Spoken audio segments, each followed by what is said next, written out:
sessions, there was a guy who'd whisper into the mic while I was teaching, "This guy is terrible." So that's what was broadcast. Anyway, here we are. Here we are. Beginning with an explanation, I am 10 minutes late. I have been at Memorial Hospital since 2 in the morning because one of my children was taken ill. She seems to be recovering okay. So here I am, a little tired. You might want to, if I start to nod off in a little while, you might want to throw something at me. I also don't have a thing to teach with, so I don't have the roster to.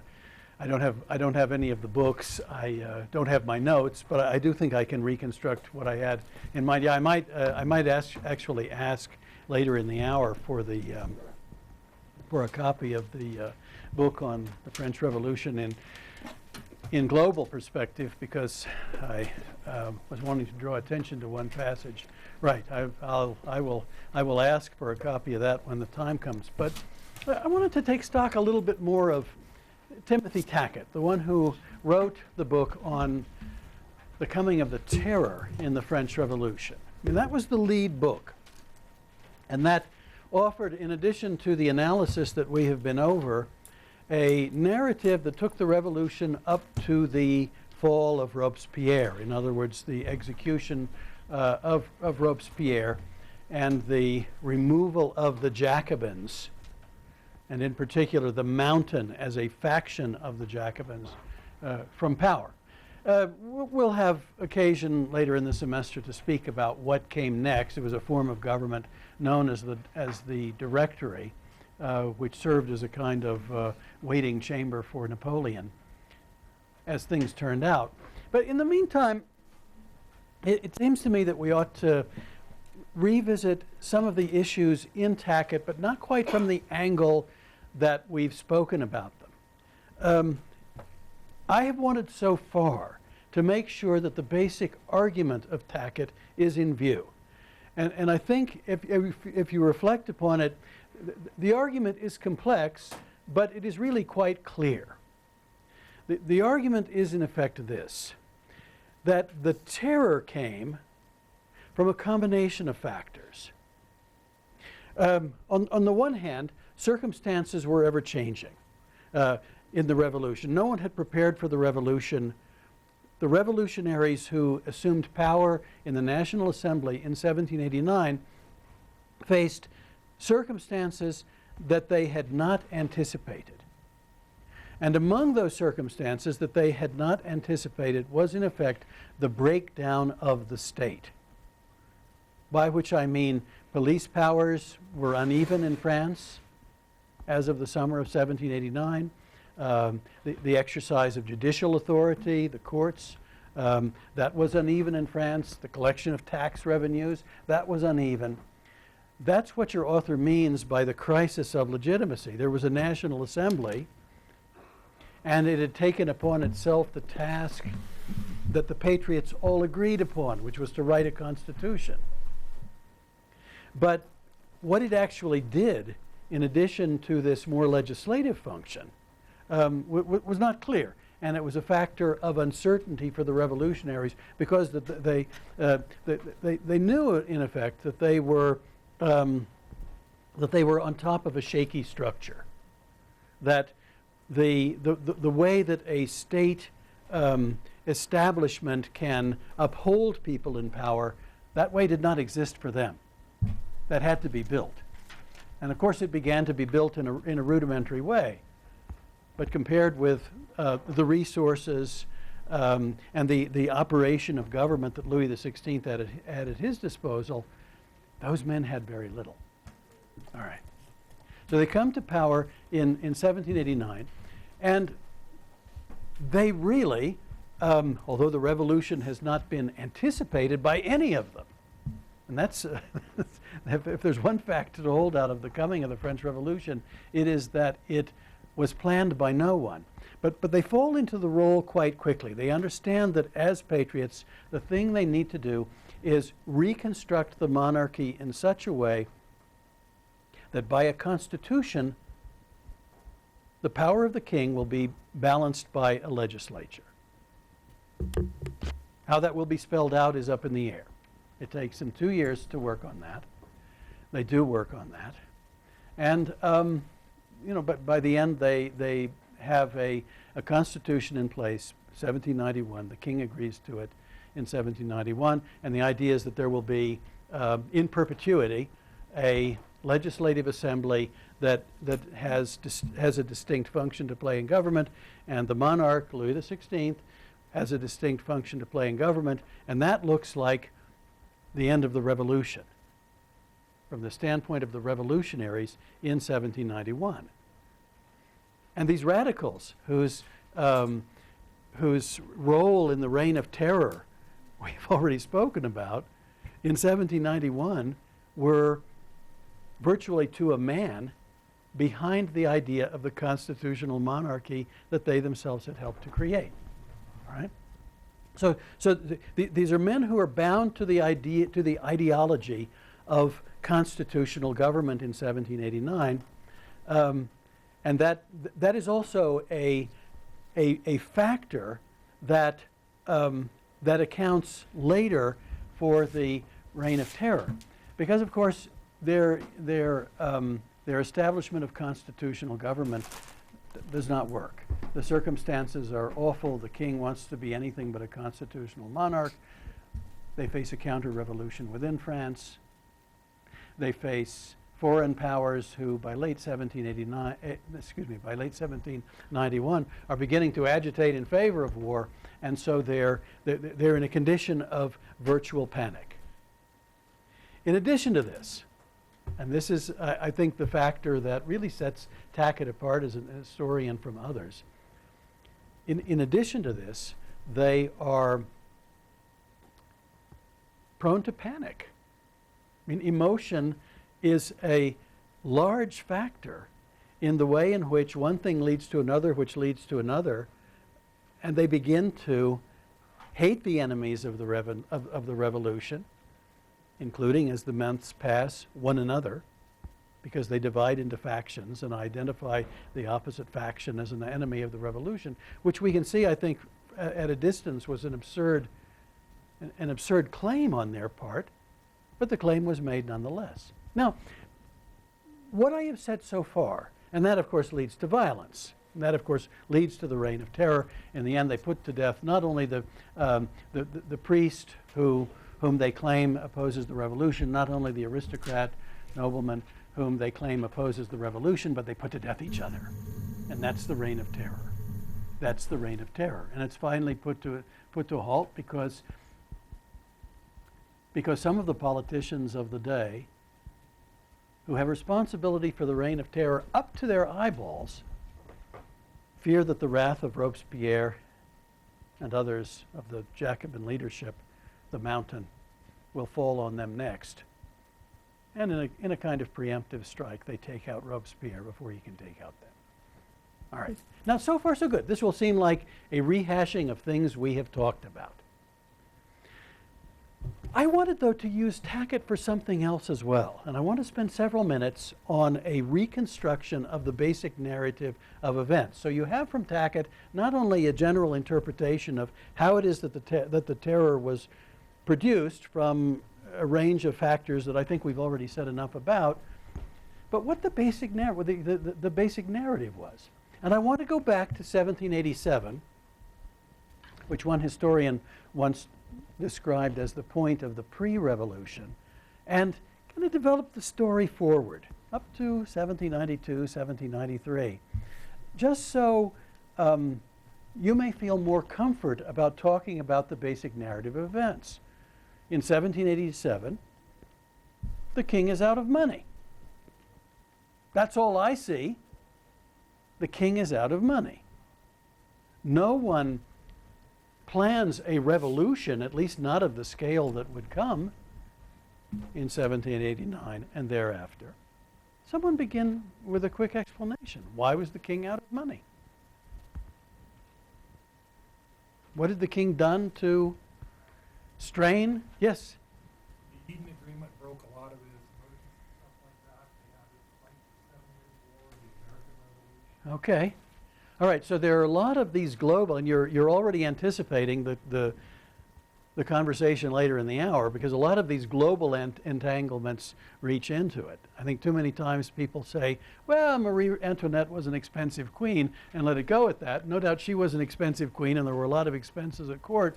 But I think as you read, those of you who read, and your last name begins with B, so I know that you read those first two chapters, you get the idea of these kind of global economic obligations that face every empire in the late 18th century, and the French in particular. I mean, if it needs to be brought to a single factor, they decided that the best way to curtail the ambitions of their rival, Great Britain, was to side with that awful group of colonists on this side of the Atlantic. You know, in other words, for at least some of us, our ancestors. And that cost a pretty penny. That cost a pretty penny. And that meant a reduction of state revenue, or a strain on state revenue. And really, France had not recovered by 1780. So in 1787, the problem is very simple. It is a revenue crunch. And as the French look to the resources, that is the monarchy, looks to the resources that it has, where does it suppose that it can drive up some more revenue? Pardon? The nobles? Exactly. The nobles. The nobles. And why would attention shift to the nobles? Pay taxes. They don't pay taxes. At least they don't pay crucial taxes, like the tax on land. So you have what, from the standpoint of a royal counselor, like Calonne or Necker, these experts in finance that troop through Versailles, you have an immense paradox. We have a nobility that has at its control immense wealth in land, and they are, for the most part, exempt from taxation on that land, at a time when the regime needs wealth, needs revenue, when the monarchy needs revenue. So at that point, it is really about a kind of tussle between the king and the nobility over this question of revenue. And the king and his advisors look for ways to persuade the nobility to contribute their fair share. And the nobility looks for a way to reinstitute a system of shared power with the monarch. And that's really the tussle between 1787 to 1789. And you may say, I don't see the French Revolution in any of that. To which I would say, you are right. The French Revolution is not in any of that. All that we're talking about at this point is a jockeying for power among the most powerful institutions in French society. Nobility, on the one hand, against monarchy.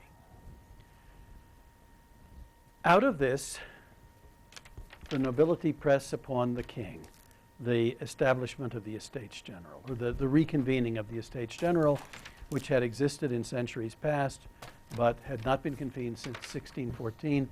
After a lapse of 1614, after a lapse of 175 years, the Estates General is to be convened. What are the Estates General? Yes? Another question, when was the Estates General originally established, way back in French history? Why? Oh, I'd have to check on a date for that. It's back in the Middle Ages.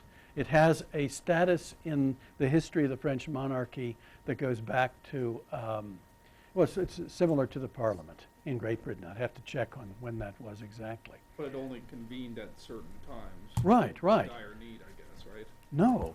It had the same kind of role that the Parliament had. Okay. I mean, when we say absolutism in regard to the French Revolution, what we mean is that a predecessor of Louis the XVI, Louis XIII, just ceased to call them any longer.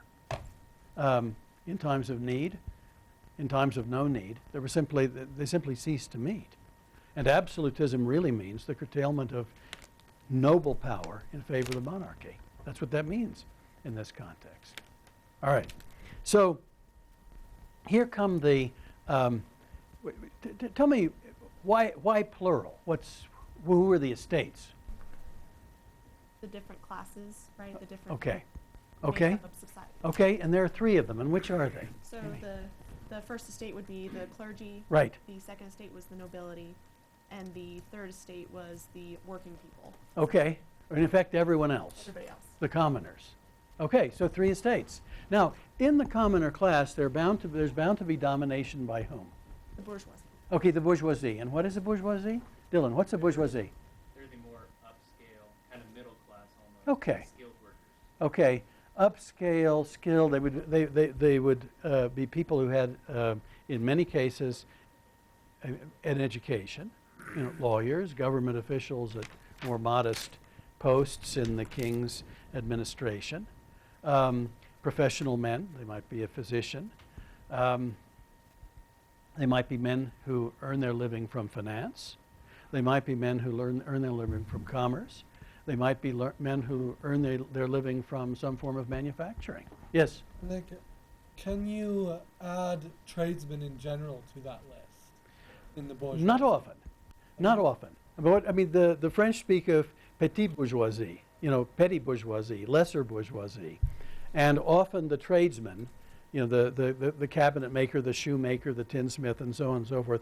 I mean, those people had a distinct role in urban society, but they ranked below the level that I just described, if you will, upper bourgeoisie. And when it came time for the Estates General to be convened, you know, there were all of these elections being held all over in France, all of these elections. The result was one that could have been foreseen, and that is that most of the deputies who represented the third estate, the commoners, were not ordinary tradesmen, certainly not members of the peasantry. They were members of this, you know, educated commercial bourgeoisie. All right. Well, so far so good. So far so good. I guess you could say the king has achieved what he wanted, and the nobility has achieved what it wants. The king anticipates that more revenue will come out of the Estates General. The nobility anticipates that it will dominate the Estates General, which is a good anticipation. After all, the three estates meet separately.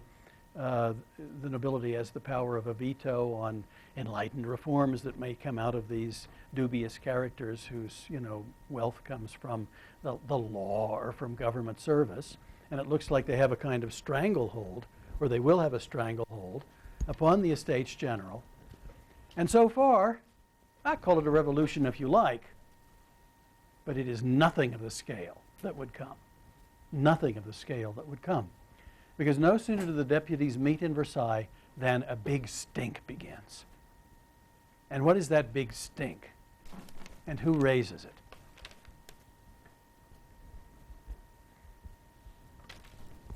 Someone is not satisfied with the way the Estates General is supposed to meet.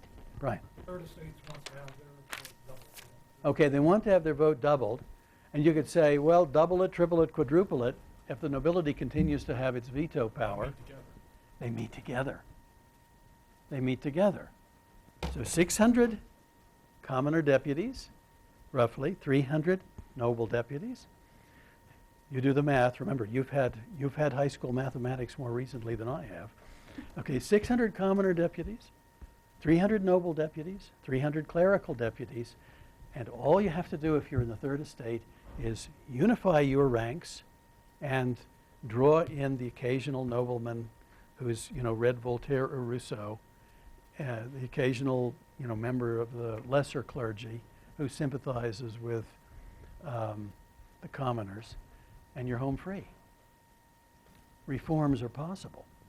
The king does not agree with that, and I think you've seen that the third estate breaks away, calls itself the National Assembly, for which there is no precedent in French. There is no, I mean, I could say that the Estates General comes from some point in the misty Middle Ages, not a National Assembly. That was an invention of the day. in May of 1789, they break away and they say, we are the source of law. Okay, so all of a sudden, this starts to look a little like a revolution, right? And the other is a revolution, a question of semantics. This really starts to look like a revolution by any meaning of the term. Yeah. Why does the bourgeoisie not accept the dominance of the nobility? What's the trouble? Don't they know that third estate is less than second? What's the trouble? What's the trouble? I mean, if time out of mind, some families, based upon the blood that courses through their veins, have dominated society and had this, that, or the other privilege, why should that not just continue in the meeting of the Estates General or in any other context in French society? Why tussle? Yes, Joe?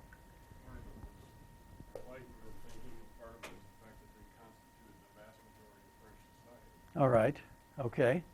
So enlightened thinking about the role of the people, and they thought, we are the people.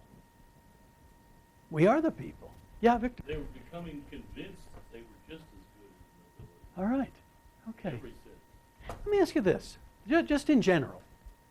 Why, in 1789, would members of a bourgeoisie be more convinced of that than, let's say, their forebears had been in 1689? The end of the American Revolution. Well, I mean, that's an important point. I mean, the American Revolution seemed like it happened on Mars from the standpoint of France, but it certainly gave them the idea that a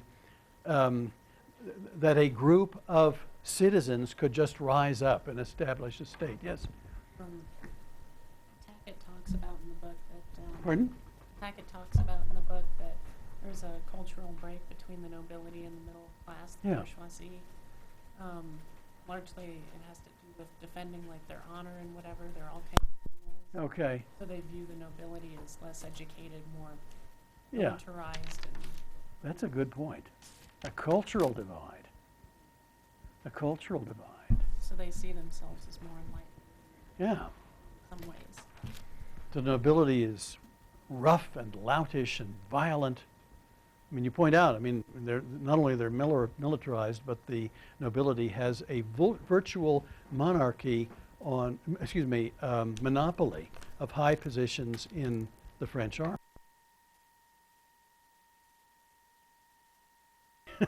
And the bourgeoisie is tired of that. Remember, Brian, your hand had been up. Chapters 1 and 3, they talk about the smuggling coming up from the India and tobacco Okay. and tobacco and stuff. The bourgeoisie is seeing that you're cutting us out, you're starting these farms and cutting into our business, and it's economical because they've always had a lifestyle, and now their lifestyle is disappearing due to the trade deal from the Okay. treaties and All stuff like right. that. So they're not content anymore because you're not Yeah. leaving us alone. Yeah. You're wiping us out as a whole living. You're wiping out our living. So Let's say that the century that I just marked out, between 1689, which is for French history a rather arbitrary year, and 1789, that century is a century of an enormous surge of success for the bourgeoisie. Part of it is commerce, which you touch upon there, Brian, whether it's the trade in calico or tobacco or in general the trade overseas. There are great fortunes to be made over the course of the 18th century that the ancestors of these men had hardly been able to conceive of. So all of a sudden you have people with a degree of wealth. Yes, Lindsay. Anything to do with printing Yes. and spreading the knowledge? Yes. Okay. That gives a premium to people whose background is an educated background, right? Then all of a sudden there's more prestige to, I can read. And I can take part in the enlightened culture. And those fops in the nobility, well, sometimes they've had a few years of schooling and a little bit of tutoring, but many of them are far behind in the capacity to take part in the Enlightenment. But I can. So I'm looking at a part of society, this upper reach of the of the commoner estate, the third estate, that really comes from a kind of surge of success, in the sense that commercial success leads to an accumulation of wealth. I mean, the nobility has, of course, a great deal of land in monopoly, but some land is available for sale. There is a real estate trade in the 18th century, and wealthy commoners buy in. I mean, this is again a symbol of their success. I see a class that, on the whole, with the ups and downs of individual families taken into account, a class that, on the whole, is on the rise. Yes. Didn't the monarchy actually try to suppress writings by people like Voltaire because They of did. creating unrest? Yeah. That Enlightenment Yeah. thinking that was being published and Yeah. made available to Yeah. everybody they were Yeah. afraid of it. They were afraid of it. Okay. So you have an enlightened, educated, increasingly wealthy class of commoners, and they start to wonder why they should be second to a privileged caste. And often look at them and say, well, the best they can do is fight duels, for goodness sake. And that when these lists of grievances that the monarchy has solicited from all of France in the process of drawing together the deputies for the estates, when those lists of grievances are gone through, it's not an unfrequent complaint of the commoners that noble dueling ought to be stopped, because it was a symbol of the kind of wildness and the kind of waste that they saw in the nobility as an estate. There was a hand here now. Yes? You could even say that during the reign of King Louis XIV, the emphasis on the arts and theater could have kind of been a step up to being able to openly criticize the government. Okay. Like where you see in Moliere's Okay. plays that he That's kind true. of criticizes the class differences and just the way that the monarchy proceeds about Right. going about daily life. And I Okay. think that's kind of like the step up to, that kind of helps step up to the revolution where they could just openly criticize what was going on. It's a Have very list good of point. grievances It's a- Instead of shrouding it in acting Mhm. and theater. I mean, that's a very good point. I mean, we've spoken upon printing as a feature of the Enlightenment, but there is also the theater. And the theater became increasingly open. You mentioned Moliere, the great comic playwright of the 17th century. You could satirize the nobility. You could draw attention to affectation, to weakness of character, and contrast that with the serious and ambitious bourgeois. And after a century of that, it's as though the bourgeois deputies came together with the noble deputies in Versailles in May of 1789 and finally realized how much they hated them, right? On the basis of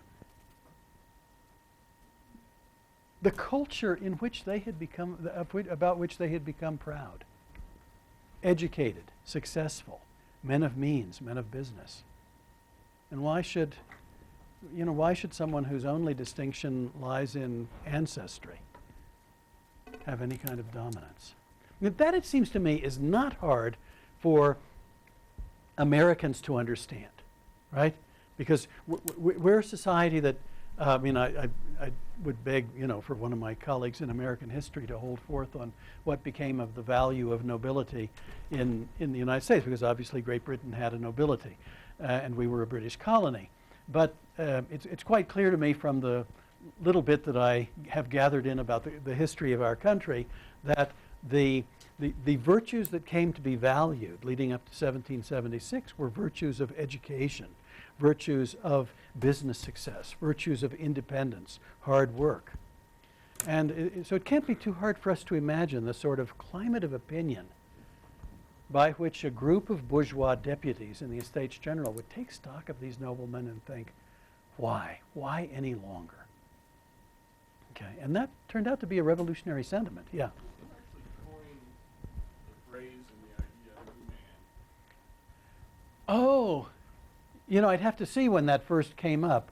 Who would have coined that? I don't think it's in Rousseau. But you're right. I mean, it's a drumbeat that it's a, let's see, you read the second group of chapters from, so you've read about the various branches of scholarship, as it were, in the 18th century that got this idea of the new man. And, I mean, no doubt, when the bourgeois politicians of the National Assembly thought about the new man, they thought about the new man cast in their own image.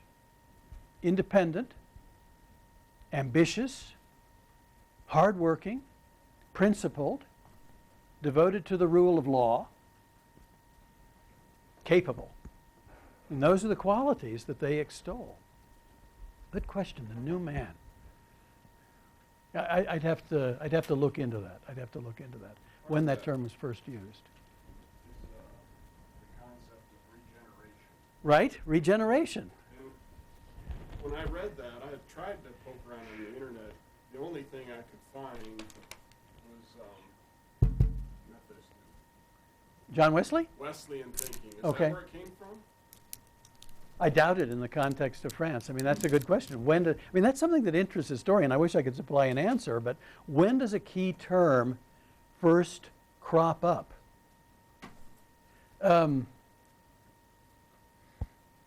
In Germany, for example, and I think you know that I teach a good deal more German history than I teach French history. But when the Nazis came to power, and I don't want to launch into a discussion of in what sense we would call that a revolution, but they had their own kind of set of metaphors to describe what they were doing. They said, Deutschland erwache, Germany awaken, and what they represented was an awakening. Well, at various times in our national history, with regard to religion, we've spoken of a great awakening. They spoke about Erneuerung, which means renewal. And the French were really latched onto this term regeneration to describe what they were up to. And the great figure of regeneration would be the new man, who would be, let's say, the bourgeois idealized, the bourgeois writ large, or the Native American converted into that. What's interesting is a lot of this, it's been a while since I read it, but I read Candide a few years ago. Oh, yeah. And you can see that just oozes the ideology that permeated these. Yeah, yeah. That's a good point. And yeah, I mean, the reason I think why your author Tackett wants to urge a little bit of caution with regard to the Enlightenment is because there were so many features to the Enlightenment that it's hard to say that any one of them dominated the thinking of the men of the Third Estate or of the National Assembly. Is it Voltaire who counts? Well, he was more in favor of an enlightened monarchy. Or is it Rousseau who counts? Well, he was more in favor of a republic of some form or another. And you know, what was their view? What was the typical enlightened view of religion? Well, it went every which way. So that your author comes down to, he uses that phrase that the German Immanuel Kant had used in his essay 1784, Was ist Aufklärung? What is enlightenment? And the phrase was dare to know. And the idea is that the enlightenment becomes then more a state of mind, an attitude about the acquisition of knowledge than a specific political program. But in that more general sense, you're right to underline how important that was. All right, so the National Assembly breaks away. And all I see is several hundred very vulnerable men at the end of June 1789 and the beginning of July 1789. What saves them? The rumor swirled about them that the king was about to use royal troops to suppress them. Yes. Go ahead, Cameron. Oh, I thought you were looking. No. It's the peasantry rise up. Okay, the peasantry rise up, and I think that may have had a more indirect effect on stabilization of the National Assembly. But let's think about the peasantry rising up. What is that called?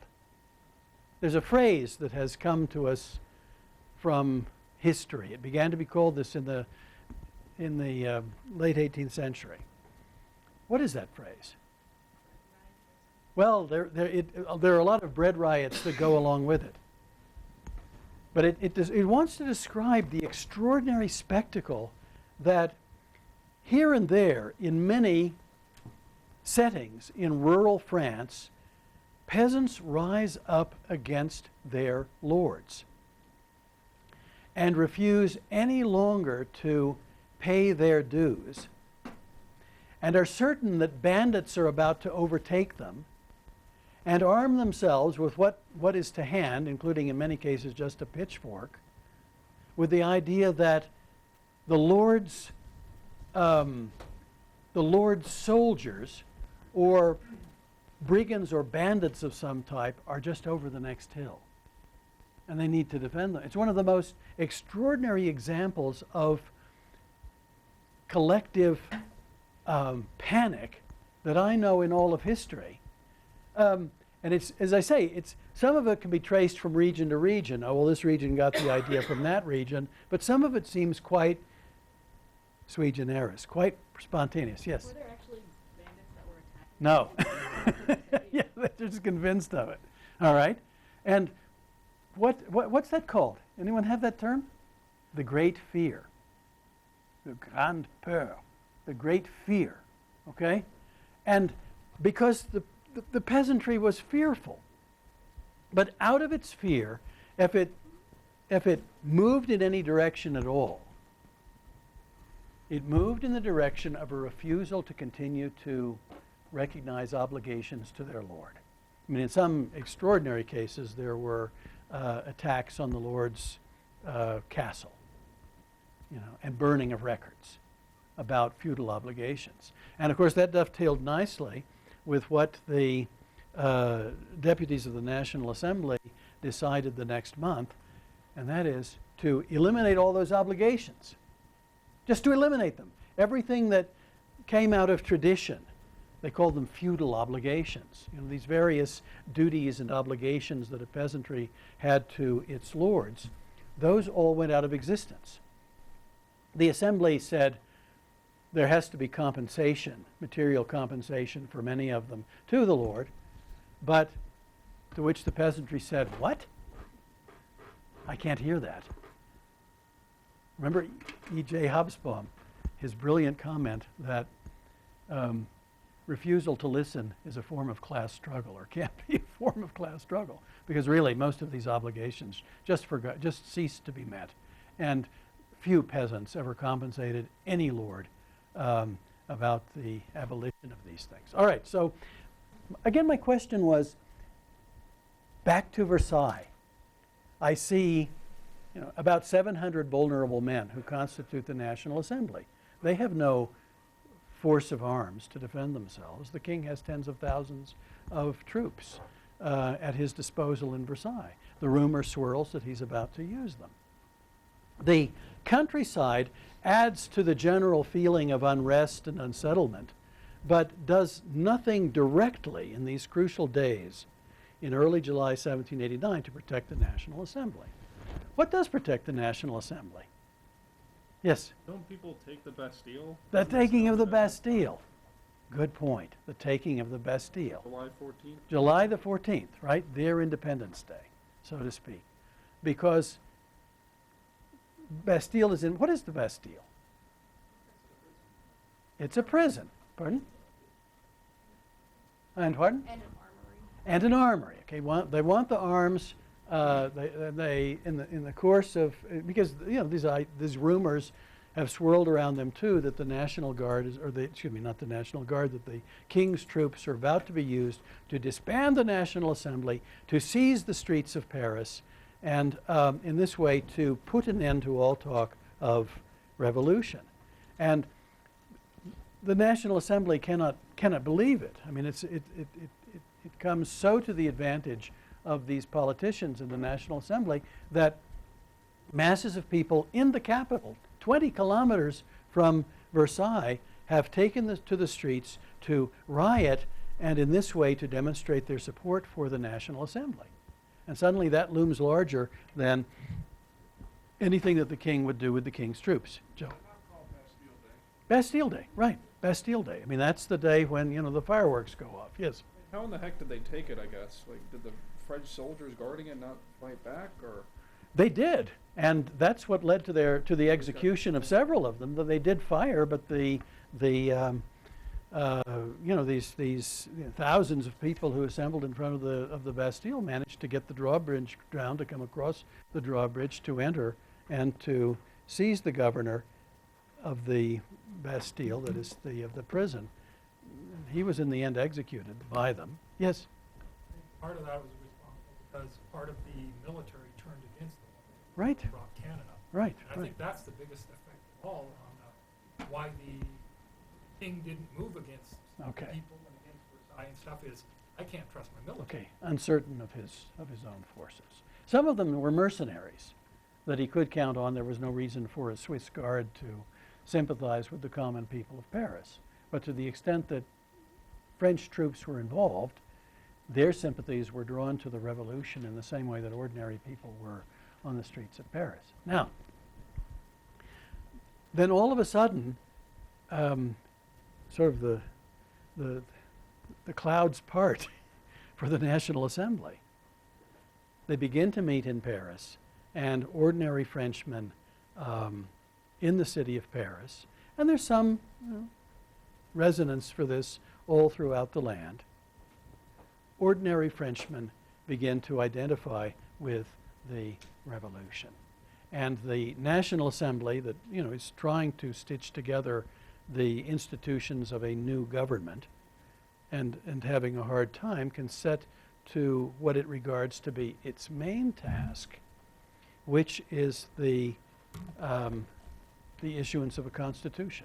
They are at work at that for 2 years. Now, no question the French Revolution was popular. No question, through much of the regime, at least in the time span that we are speaking, the patriots held the upper hand almost everywhere. No question. Peasants identified with the land settlement that had worked to their advantage, the elimination of feudal obligations. Ordinary people in the towns had rallied to the defense of the National Assembly, particularly in Paris. And the National Assembly had what it had lacked in the first weeks of its existence, that bit of a prop underneath that it needed to go about its work of reconstitution, or in this case, constitution, for a new state, to issue a constitution. Tell me what it is that ordinary Frenchmen, who were not, after all, in their great majority bourgeois, they were not in their great majority lawyers and government officials and merchants and so forth, why would they, men and women, why would they flock to the support of the National Assembly? Why didn't they see that as an esoteric battle between educated people that were hard to tell apart from each other? Why? What hopes did they pin on the National Assembly? Yeah. Was to give them more freedoms. Okay. So especially for women, because they eventually develop more freedoms as they went along. Okay. And they don't no longer have to pay their lords for the peasantry. Okay, the At least I peasantry, believe. right. Okay. So the peasantry, and for the urban poor, there is evidence that they take all of this language of rights, what one of your historians calls rights talk. They take this rights talk in full seriousness. And they imagine that they are now, as citizens, the bearer of rights. And in politics, of course, that would mean the expectation of democracy. In this context, what does democracy tend to mean? Okay, participation by whom? Who would expect to vote in an election? Who would expect to stand for election? You have to have a certain amount of land or property or Right. income. Okay. You Certain gender, huh? a certain gender. A certain gender, okay? Male. That's what democracy means in this context. You're very right to point out, and I think Tackett is very strong on this idea, that even though the Assembly shut the door on the idea of participation by French women were participating in various ways in the Revolution. dramatically when so many of ordinary women from Paris trooped out to Versailles in August of 1789, grabbed Louis, Marie Antoinette, and their son, and forced them to return with them to Paris so that they couldn't conspire against the revolution. Now, there's female participation for you in the revolution. And there are also laws that work to their advantage. For example, it becomes easier for a woman to gain a divorce. It becomes easier for a woman to maintain a degree of property in the marriage, or to maintain custody over children. It used to be that those issues always worked to the advantage of the man. Napoleon put an end to that 10 years later. But for the time being, there were real gains. And I think your author is good at pointing out that you can overdo the story. You shouldn't push the story of male dominance too far, that there were many ways in which women were taking part, even if these assemblies always decided against their exercise of the rights of politics, to vote and to stand at election. Yes? For the common people, they might not have the ability to read or write. They still have the ability to communicate formulaic ideas and discuss these issues. That's a good point. That's a good point. And that means that common people would expect to be able to vote. Now, bourgeois deputies, popular support. But there's a tension there, isn't there? Not a tension that everyone understood right away in the summer of 1789. But how would bourgeois men respond to the demand that more common men below them in terms of wealth, in terms of the ability to pay taxes, for example, that those men too should vote? How did they respond? Hesitation. And by the time the Constitution was issued in September of 91, what did the Constitution say? What did it say about this issue? Or what is or to phrase it another way, someone explained to me the distinction between active and passive citizenship. Wasn't it active citizens were those who could pay a significant amount of taxes? Yeah. And passive citizen is someone who cannot. And that involves the curtailment of one essential right for the passive citizen. And what is that one essential right? Robert? Okay, I thought see, you moved your hand. That's, at my age, that's a signal of a willingness to speak. Now, what's a passive? What does a passive citizen lack that an active citizen has? Pays fewer taxes, but how does that translate into less of a right? Pardon? Vote. No vote. No vote. So the deputies said, in effect, to millions of men below them on the to all women, and millions of men below them on the social scale, of course you have rights.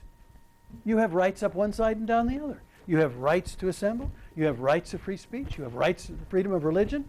You have the right to petition government for the redress of your grievance. You've got all of these rights, except for one.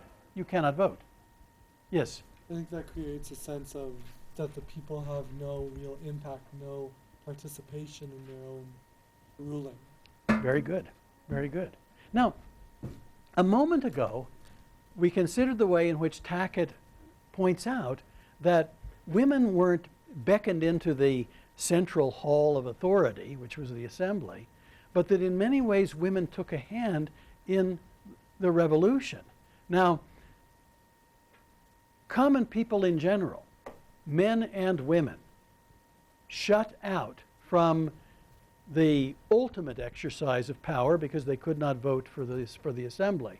And they could not vote in municipal elections, for example. This distinction between active and passive held at every level of the French state. Ordinary people, well, where did they then develop their agitation? I mean, was there any kind of institution that did welcome them? Yes. Good. Okay. The political clubs, in particular, the radicals. I mean, the Jacobins were the ones, par excellence, who opened their doors, not just to active citizens, but passive citizens. I mean, in the beginning, well, they all supported the assembly. But there was this undercurrent of agitation for democracy that the Jacobins, as a club, favored, encouragement. There were also, in cities, in Paris, they called them sections. There were, in effect, neighborhood associations that comprised a part of municipal government that opened their doors too. And the butcher, the baker, the candlestick maker perhaps could not aspire to influence the assembly in a direct way, but could take part in an active way in the sectional life, where issues were hashed out, resolutions were authored to send to the assembly. Over the course of time, the National Guard, not only in Paris, but in municipalities throughout the realm, the National Guard was increasingly open to ordinary men and not just the bourgeoisie. I mean, you've seen that. Lafayette was the leader of the National Guard, and when it came to a crucial moment in 1792, when he wanted to call on the support of the National Guard to try to effect his way on the assembly at that year, the common men who made up the National Guard simply turned their back on him, which led him to leave France, which of course then created its own problem, because there, once again, betrayal of the revolution, which stoked this mass paranoia that we've talked about so many times so far, even more. Now, one more thing has to be said about common people. Bread. France has had a string of bad harvests leading up to the summer of 1789. And so the idea that the common man and common woman would have influence on government often entailed that the government would supply them bread. And if there's a warm spot in the heart of common people for Robespierre after 1794, if all the way down through the 19th century there were, the local Jacobins in this municipality or that, it was because Robespierre did his best. I mean, he supported the issuance of a democratic constitution that was where no election was ever held. But he did do everything in his power to confiscate grain from the countryside outside Paris, to bring it into Paris, to have it ground into flour and flour baked into bread and sold at a maximum price that the common man could afford. So in his way, Robespierre was unmourned, no doubt, on the 27th of July, 1794, because everyone was sick of the terror. But a few years passed, and more hunger set in, and the idea that Robespierre, really, if you think about it, this sounds to me like the rudiments of a welfare state. That for the most part we pin on a much later time in the history of Europe, the history of France, but really what the Jacobins undertook in 1793, 1794 was a kind of first. I mean, they also passed edicts. They would, universal schooling, universal care for orphans and widows. No time, no resources to put any of that into effect. It was very easy later, when the suffering of the ordinary people continued unabated under whatever government, it was very easy later to look back at Robespierre as a kind of hero, even if the attitude when he was executed was good riddance. Really, I mean, I used to teach, this humanities program that we have on campus. I've taught in that program, I'm sure, far more than anybody else on campus. I was part of the initial faculty group in 1783. That's good. I mean, of course, 1983. See, when I speak about Robespierre, he was a friend. I know. No, I mean, but I remember, Kathy Andrus Walk in Teaching and Learning Center over here. Professor of art history as well. And she never tired of showing a painting by the Frenchman Courbet from about 1848. And it's called Burial at Ornans, I think is the name of the French town. It's really quite a remarkable painting of, much of a village assembling at a cemetery on the outskirts of this little town to bury someone. And she said, you see those two men over there to the right? You see the way they're dressed? Yeah, we see that. She said, that was clothing typical of Jacobins in the, throughout the 19th century. Those were the local men who kept the flame alive. Old guys who looked back and longed for the great time of Robespierre. So, yeah. I think something else needs to be said out of Tackett about this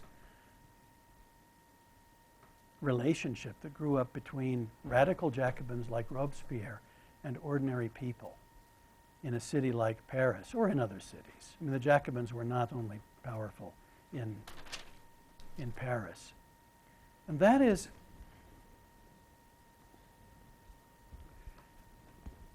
how did the revolution get so violent?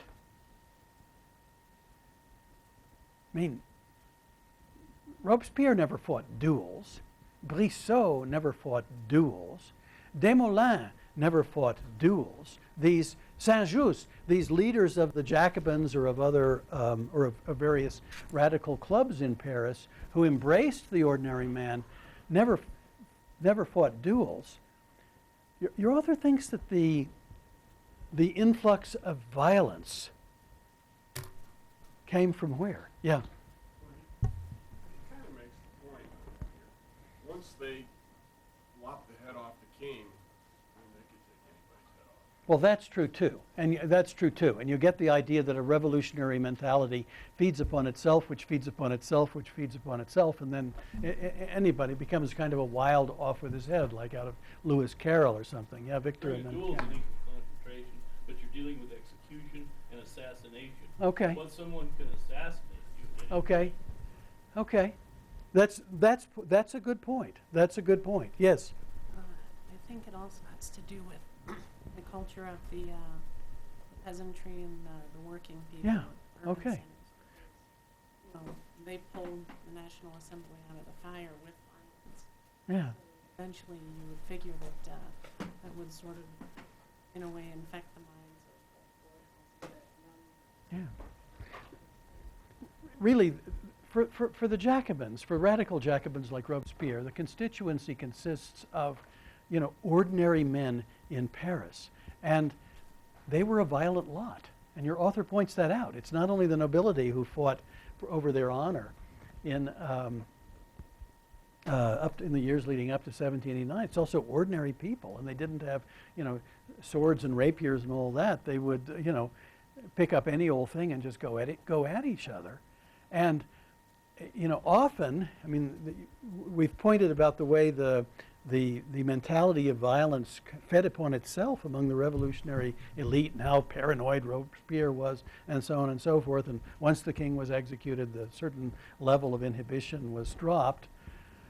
But there are also ordinary people who are pushing this forward. They're calling for off with his head. Yes? No, go ahead, Robert. I was going to say, could it be a dehumanization of the upper classes in a sense that this wealth and greed of the upper nobility is numbing their humanness, their emotions, their understanding of what it is to be a person, because they have everything that they could want. There's no need to work towards anything, and so in a sense this has dehumanized. Yeah, I mean, I think that affects them. And go ahead. Suffering. Pardon? It's kind of removed them from human suffering.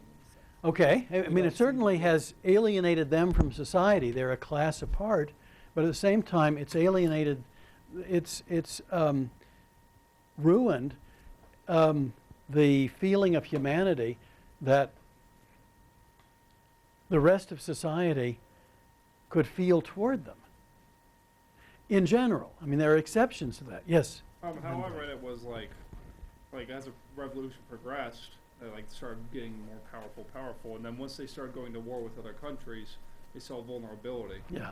So they saw that they were vulnerable, and they started killing anybody that could somehow take down the revolution. Mhm. So I think that's how the progressive violence was. Once they saw that it was vulnerable, that could crumble, they did anything they could to preserve it.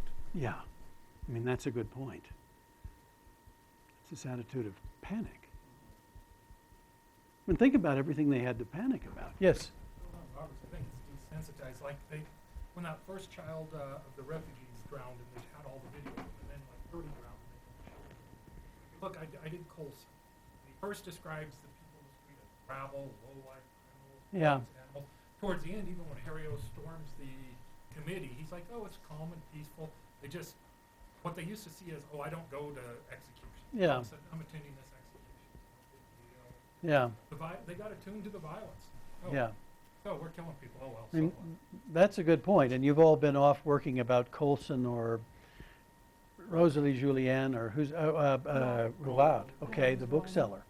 You've been and you get the idea that that this is just, you know, that what would have shocked them into silence in 1789 becomes quite common by 1792, 1793.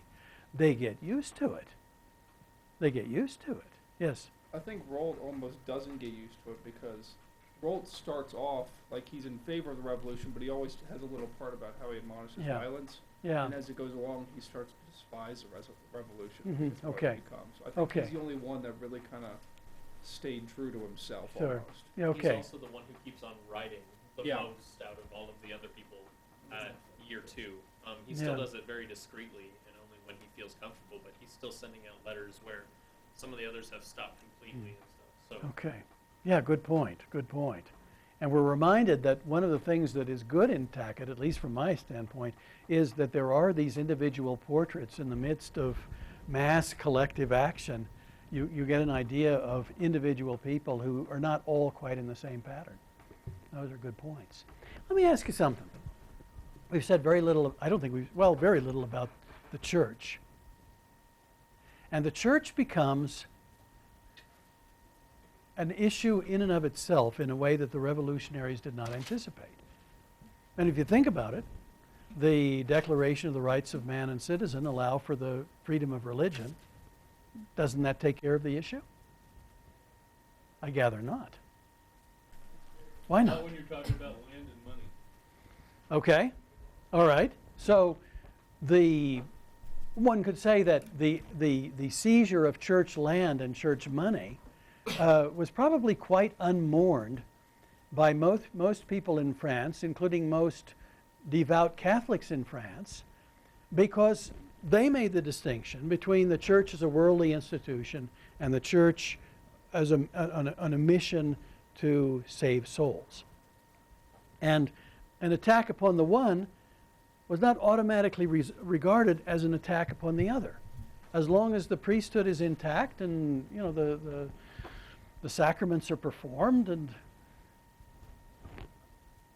but it didn't end that way. You keep thinking that you put yourself back in the mentality of these people. You think you can think with them every step of the way. All right, bring this to a close.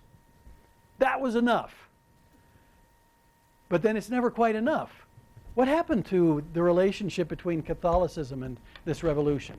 I look at it like in the United States, the approval rating of Congress at large is horrific, but almost everybody likes their local representation. Yeah. That is almost always a favorable thing, and it works that way with the church. To where you Yeah. can say the institution's evil, but I like My priest. particular parish priest. He's fine. And Okay. there was the way I took it in Tackett was the countryside, the peasants in the countryside were already upset somewhat with the National Assembly because they were being tasked disproportionately to man the armies. Yeah. And the wealthier, the bourgeois, they weren't in there with them. Yeah. So when the National Assembly passed the laws against religion and started to go Yeah. after the local priests, that was like the straw that broke the camel's Okay. Mhm. In many places, not all, but in many places, there develops a kind of Catholic resistance that in some places turns into a Catholic rebellion against Paris, against the revolution. I mean, think about it from the standpoint of these revolutionaries of the first hour. Their position is just freedom of religion, and anyone can believe what they choose, no matter. It's a right of man, they would have said. We'll seize church lands. We'll sell them at auction block to ordinary people, and we'll use the proceeds to support a new currency. We need money, we need a currency. That all seems to fit hand in glove. And so far they think, well, no, who would object to that except for priests who seem to, at least a minority of them, and high clergy, a majority of them, who seem to resist this revolution to begin with. But how many people can we be talking about? But this dynamic that we've spoken about, that, who are these enemies of the revolution and how will we deal with them? The revolutionaries fall into that train of thought. Not, you could look at the priests who are opposed to the revolution and say, we can't please all the people. Let that go. But they don't. They say, no. They are a potential source of destruction for this revolution, and we need to bind them to the state. And why not have them swear fealty to the state, loyalty to the state, through the civil constitution of the clergy? Not a bad idea. And no doubt the great majority of the parish priests, who are good priests and supportive revolutionaries, no doubt it will not cost them a thing to take this oath. And it doesn't work. You know what it reminds me of? Are you aware that in 1945, when the Red Army moved into, at the end of the Second World War, I'm jumping ahead, obviously, end of the Second World War, the Red Army moved into Eastern Europe. They were attacking Germany, and that was the end for Germany. Nazi Germany fell to defeat. And the Red Army had its areas of occupation in Eastern Europe, but in particular in Eastern Germany. And in Eastern Germany, for the first several months, they held municipal elections because they thought, well, that's what, this whole alliance with Britain and the United States is about. We're supposed to all agree on some basic approach to Germany. So we'll hold elections. And they were stunned when their communist deputies received only 3% of the vote. They had no idea that would happen. They thought, well, we'll win those elections anyway, so why not hold them? Well, in the same way that they had no idea of the true balance of opinion in Eastern Germany in 1945, so too the revolutionaries in Paris, many of whom attended church, had no idea of the way in which their step would be taken as a provocation by many priests who would refuse to sign. So you have quite a spectacle. The local parish priest, who's never said anything bad about the revolution, and has his following among in the local parish, suddenly refuses to take the oath, and the months drift along, and no one quite decides what to do about it. But by 1791, opinion gathers that the way to deal with them is to remove them from the parish and make it impossible for them to continue to hold Mass, perform sacraments, which then often are not performed at all. And ordinary people wonder what has happened. This is not the revolution they bargained on. What are they doing? And it's easy to look back and say, that was the mistake. That was the signal mistake, at least in domestic politics. That was the signal mistake that these revolutionaries made. That, more than anything, created the fault line around which that would remain an unstable government. Except that I think Tackett offers a plausible explanation. This idea of panic. They won't take the oath, then they're enemies of the state. And push led to shove, imprisonments, executions. Yes? Because the nobility made up a whole bunch of church leadership, it would make sense that they would be political priests who would take the oath, because they thought they might be loyal to the nobility and the church leadership. Yeah, they certainly saw the parish priest who refused to take the oath as a pawn of higher clergy whose social background lay in the nobility. That's certainly the case. And they saw noble counter-revolution, noble conspiracy at work in any priest who refused to take an oath. You know, it's I want to take a break now, but I hope what we've accomplished today is achieve more comfort with the basic narrative of the French Revolution down to 1794. Tackett's argument is remarkable, and we've attended to the argument so far, and I think by now you all get the idea that he values the emotional climate as much as he values the ideological climate as a means of explaining why it is that the terror came in the first place. And that, I think, that idea is firm. But what I hope is that we're all more comfortable with the basic idea of, you know, why the revolution fell apart. The only point that maybe I should add is that Louis XVI made the idea of a constitutional monarchy untenable. I mean, he added his part to it too, because he was a reluctant constitutional monarch. And the Assembly tried to put a good face on that in 1791, but when, as rumors continued to swirl, in part on some basis in fact, that Louis XVI continued to conspire against the revolution into 1792, that's what doomed him. That's what doomed constitutional monarchy and alienated many people in France who favored the revolution from him. It's funny, but I think the revolution suffered more from the alienation of the church than from the arrest and alienation of the king.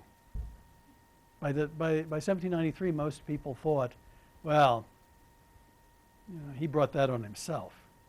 It was not clear to people why there were these assaults on the church beyond those that had run their course by the end of 1789. There was a hand here. Yeah. I was going to say, when he made a run for Austria, he pretty much impugned himself.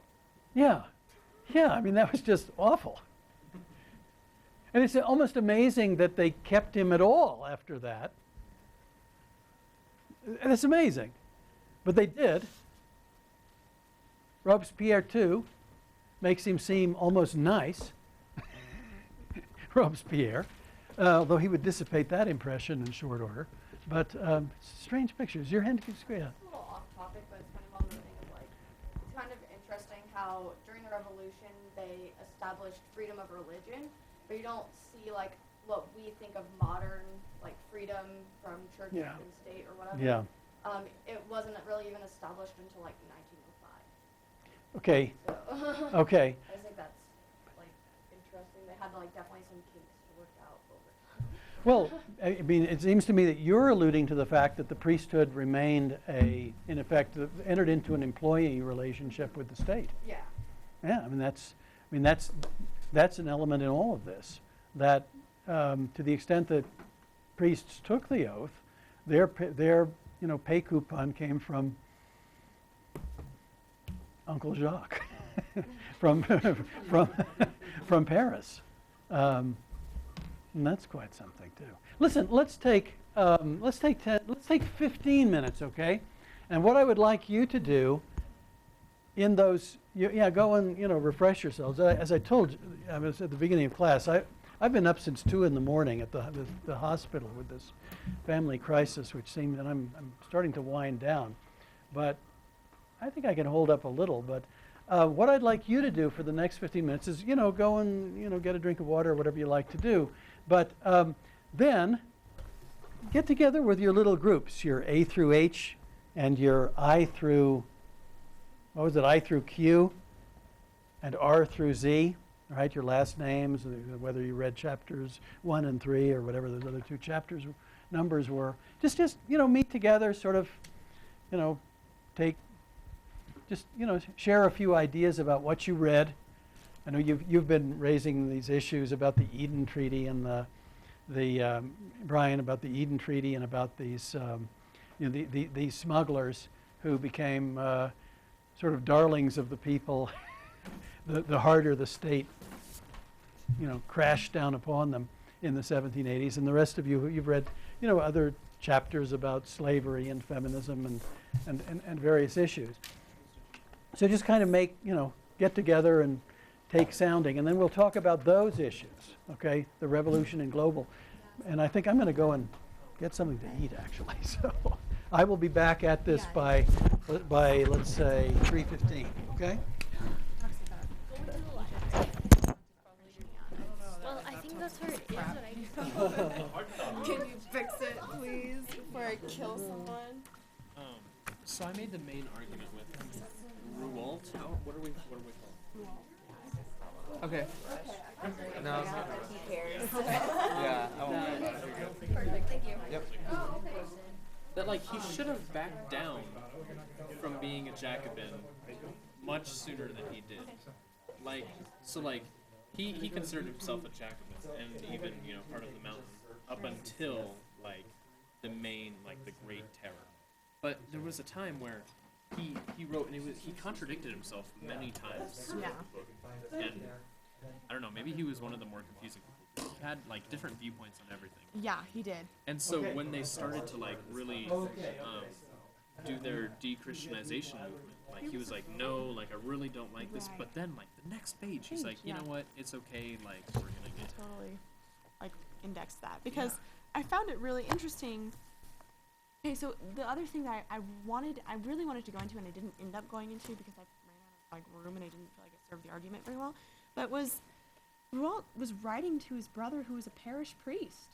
He was a priest. He was a refractory priest. I mean, I don't know if he pledged allegiance to the government. I don't know what his position on that was, but like he didn't ever really talk about Ruwalt's position on that other than he talks a lot about, you know, that he agreed with Voltaire that the people need religion. Yeah. And then it's on this page. and then the very next page, he was like, "Oh, okay, he's I'm okay." looking forward to the June or to the something festival. Yeah, this festival, and he's like, "Okay, I think we're okay." He's more prepared to accept the deist form of de-Christianization. Yeah.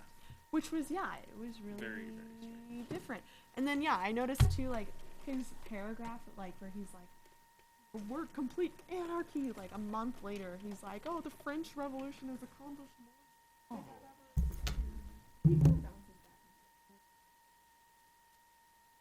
Okay. That's the last thing I need stolen. Oh. Now you know it's valuable though.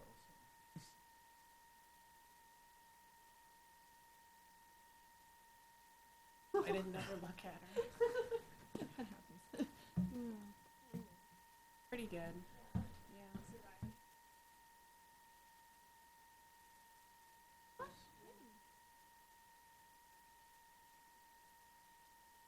Education physical today.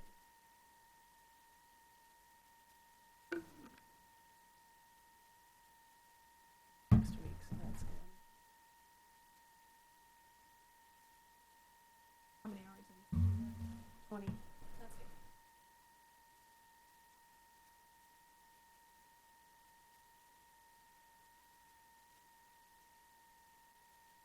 Oh, yeah. I'm good. I feel like I got behind on a lot of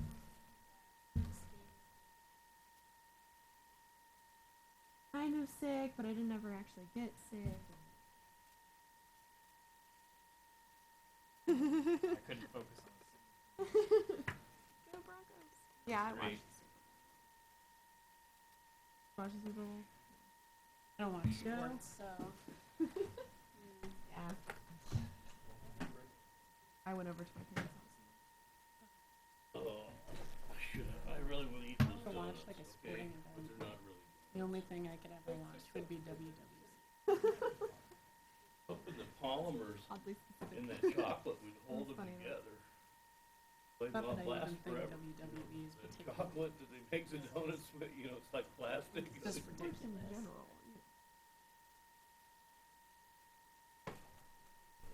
Look, looks like it's gonna fall, But that said, I And toss it in Those the are pigskin donuts. with your paw. Those are little chocolate donuts. Kinda. Yeah. oh, man. Yeah, I don't know. I feel exhausted. Woke up at 5 in the morning.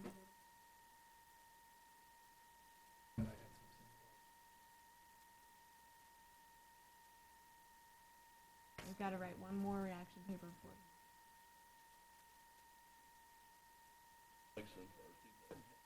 I don't have to do the. But I like we were supposed to read.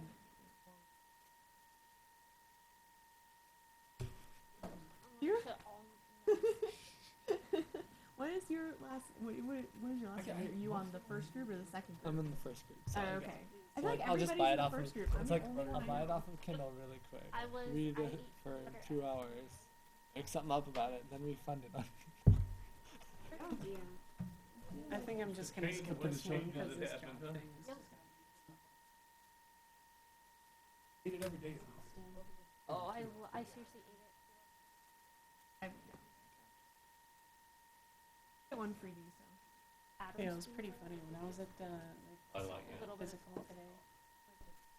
The oily Really kind, long I time love to it, get in yeah. the room, so I actually fell asleep. Oh, on yeah, the, yeah. Oh no. on the table because I was so tired. Peanut butter. Oh. I would go to my cottage and get like the ground. Hey, I was allergic to.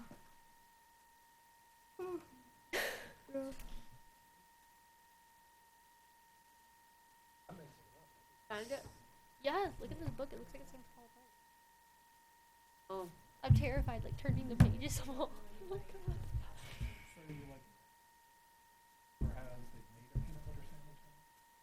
I have to like wipe the counter. But other than that, like I Working at the basically when I library, eat it, I get like you you know could when you have bite your noticed how many people have certain ones. goes like all the way back. Mom said this too. Never had to take my everything.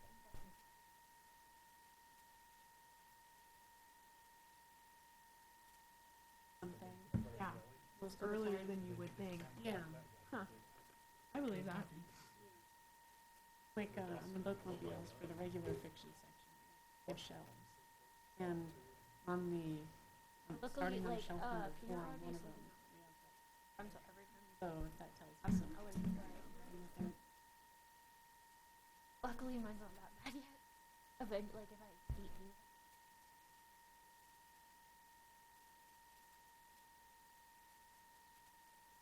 Was how did coming of war affect the profession? And so like in the context of reading Khan, Proud of me eating other. Gotta come up with some kind of Expected to be substitute. They have mobilize, a use Yeah, resources like they did in World War I, which was fairly easy, but sowing the seeds of discord that led to that really set India on a path.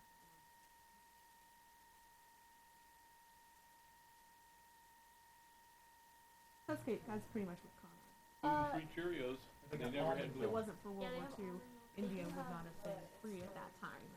It would have taken longer or something else would have happened. Yeah. Yeah, but World War II really sped that process up. But if you read, it's like reading The people Shakespeare were French. perfectly It's like happy. wait, but it's like a break for an eye. Like oh my All god, the everything adventures of rhymes. rather Eighth than- grade back Doesn't here? help. Eighth grade, anybody? I'm with Napoleon in Egypt. Good. Okay? So sorry. Talk about fun, but the Malmoots don't like me. I would get a chance to read it. Okay. Chapter 1 was talking about smuggling. These are them. Okay. Oh, with you guys? Yes. All right. 8 and 9. So I'm gonna grab my. And Napoleon. Smuggling, the king tried to make Napoleon money, so and he then created what was called French farms. Right. He said only these farms are allowed to trade in tobacco. They'd already had it for, I mean, Napoleon in Egypt. yeah, the calico, but they already had it for one other thing. I don't remember what it was. They added tobacco and textiles. Only these farms could trade. So they had smugglers who do that, who said, we believe in free trade and we make money. And this was the start of part of it. Yeah. Chapter 3 talks about war farms. France isn't getting good with England. They said, if you had Revolutionary Japanese who wanted to hold on to their colonial power. everybody else What kind of Yeah, well, we're gonna. contradiction is that? so they trade agreement. Yeah. Heavily favored Didn't even notice that it was you saying it. started to lose all their business because England making glass cheaper. It's all good. It's good. Everything was basically NAFTA. Work out very well. So the French started revolting. I'm They said, S. you're crushing us, because the France was supposed to We're S. support, they were putting money in to support their industries, and they did not. They spent less on supporting their industries than half of what they were Yeah, to we're S. between You're an S. the No, I'm not an S. So the industry was broken up. Basically, free trade. Where's your group? That's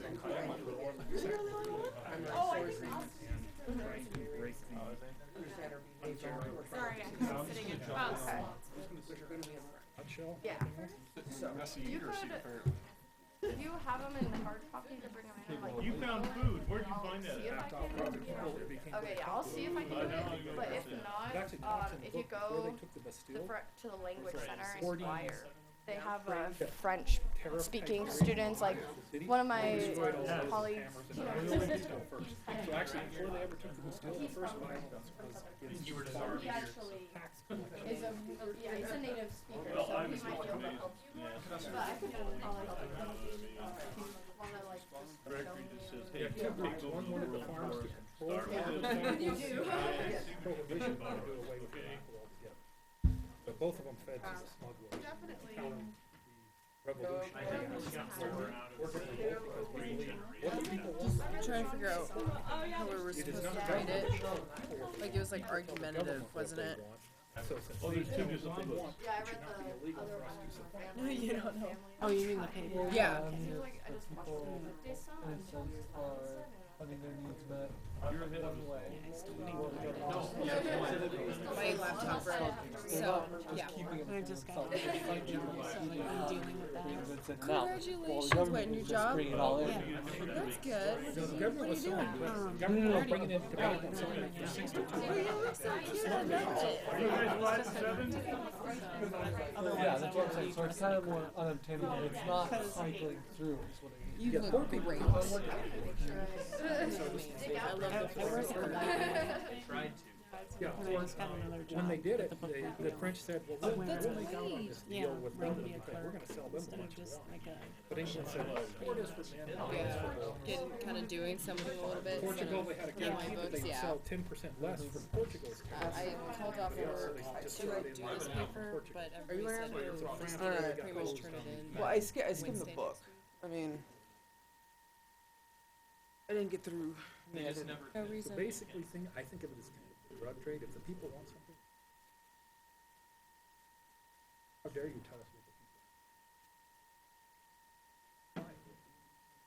They actually had, there was 3 levels of revolution. they had against them. First was, just like a smuggler, when you're about to get caught, you Yeah, fight that back does not against sound the like fun government. at all. They had one example, a guy got caught and picked up a plug or something, and the guy, the tax collector was trying to collect him. The other one is he didn't protect him. The third one is there was actually one group where he gathered like 100 men and he'd go But I would raid argue the tobacco. It's Napoleon. it's Take over that Egypt. not so much Yeah. the actual people in charge. Man, of the I remember revolution. I actually read some of Yeah. like the primary documents.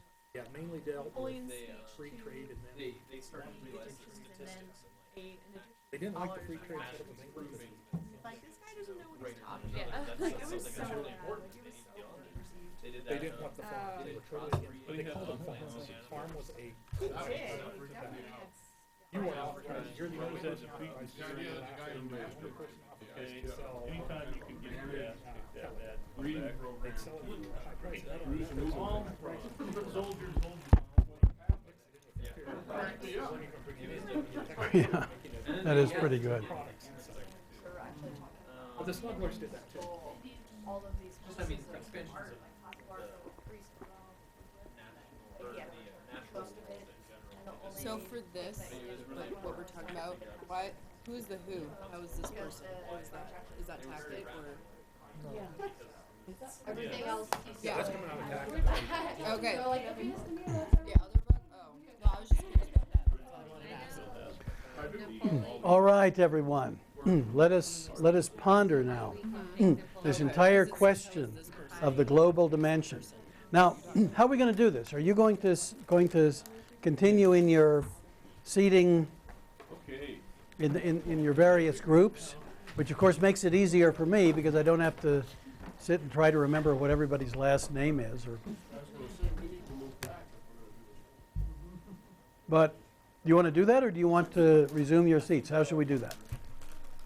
Yeah, you want to? Let's just stay there. Is that okay? Now, but we need seats for everybody. I mean, Brian, do you even have a seat back there? Yes. Dune and Dylan, do you have seats back there? We should. Here. I think this would work. Oh, you've got a seat. Okay, everybody is seated. All right. Now, let me tell you what Ben told me, the man that sets the technical side of this up. This is now on YouTube. Under UCCS HIST, HIST 3000. So we can go back and review it if we want to. You can indeed. You can indeed. You know, there it is. With all the great... Any comments we've made? Yeah, I'll go back through and reevaluate. No, you can, and this is Ben's suggestion. Ben says, go back and look at one of them. And he says, you will become aware how important it is to be closer to the mics than most of you tend to be. Because apparently, everybody can hear me blather along, 8 inches from the mic. But often there's a kind of lull when you speak. So try to be closer to microphones. Try to be closer to microphones, because you make good comments, and this is a good discussion, and there's no reason that John off campus, who's taking this class, should not have full benefit of discussion.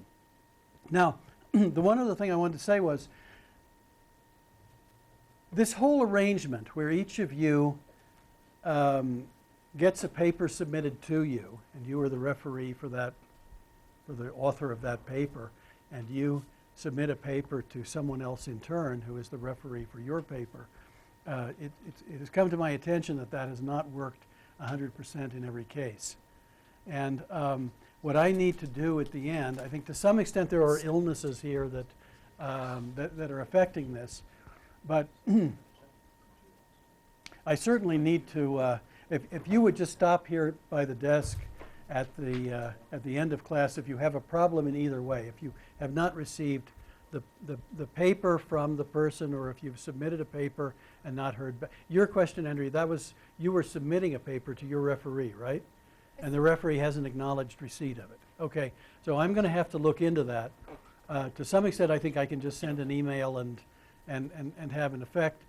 In some cases, there may be an illness that is affecting this, but in either case, you need to feel the assurance that if someone that you're supposed to be related to in this, for whatever reason, is not doing their part, that does not fall to your disadvantage, but rather that, the responsibility lies on every student to take part, and if your partner is not taking part, then that's not your fault, and I recognize that. But as I say, when we get out of class, just stop for a moment. I'll take a list of the names of people who need to be contacted about what, and I will get on that.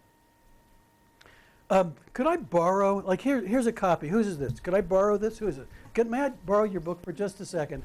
I wanted to draw attention to you all read the introduction by the three editors, Suzanne Desant, Lynn Hunt, and William Max Nelson. And I wanted to read this to you. This is the paragraph that it seems to me spells out what it is they think they're doing and why it is they think there is an advantage to putting the French Revolution in global perspective.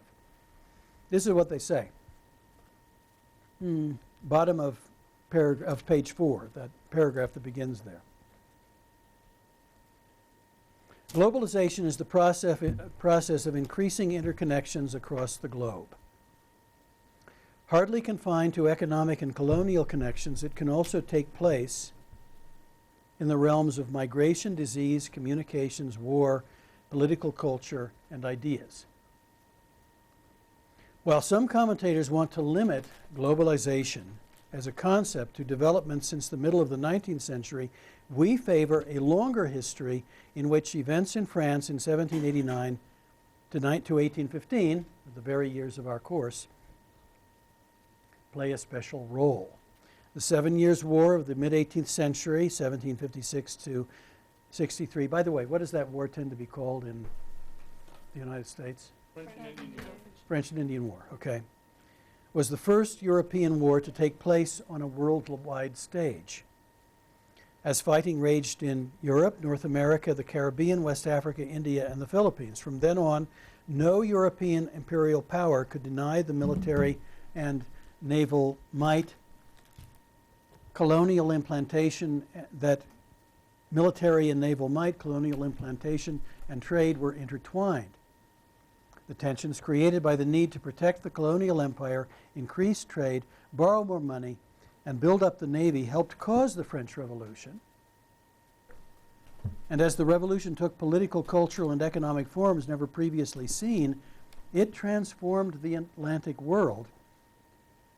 The nature of imperial rivalries and political expectations in Central and Southern Europe, Egypt, Latin America, and parts of Asia. So the idea is that the French Revolution, it's not that, the claim here is not so extreme as to say, if you want to understand the French Revolution, ignore France.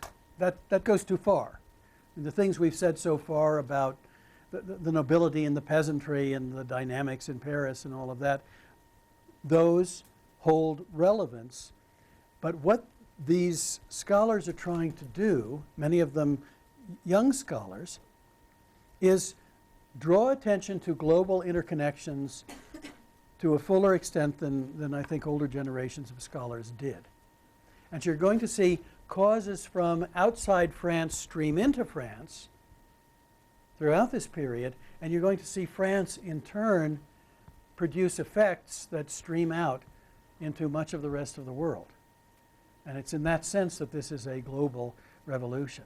So, having said that, let's see see, this is the group that is working on chapters 1 and 3. And someone, would someone read off, please, the name, and close to the microphone, read off the names of the authors and the titles of those respective chapters.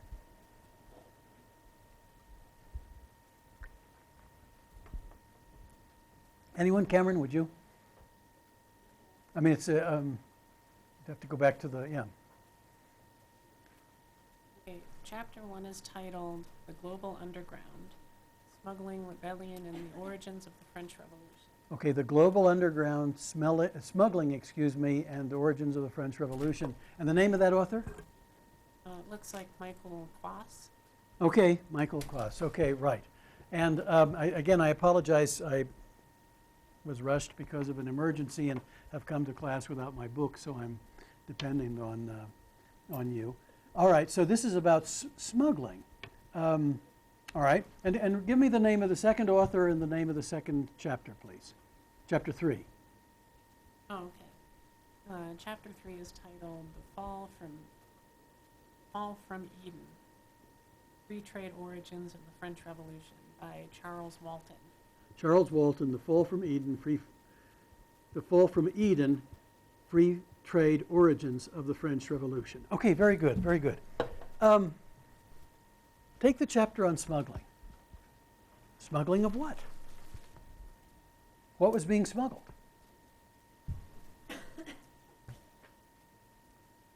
Tobacco. Tobacco, okay.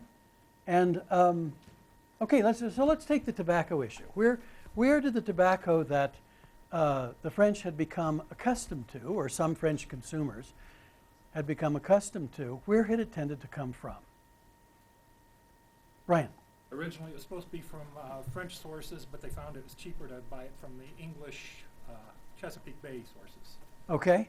Okay. So it's part of international trade, and the idea is that it comes from the New World, and it's a trade that the French need to maintain with British merchants in order to satisfy French customers. I mean, people people today like cell phones or mobile phones. Then they liked tobacco. Not that that taste has altogether vanished, but it was a craze, really, in the 18th century for people who, at a certain level of income, could afford tobacco. So what's the trouble? Why not let trade flourish?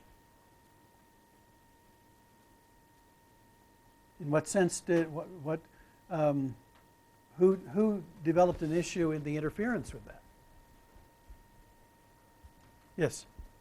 Louis XVI decided to make farms so that he could get more profit out of it. Okay. He made a farm and only they could sell it and they could tax it, then he could collect most of the revenue from that for the Indian calico and the tobacco.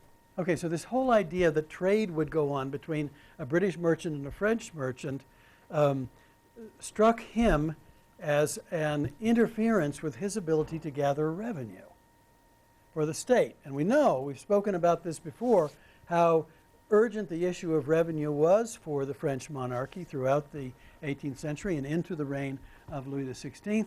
And so the idea was to monopolize the trade. Right?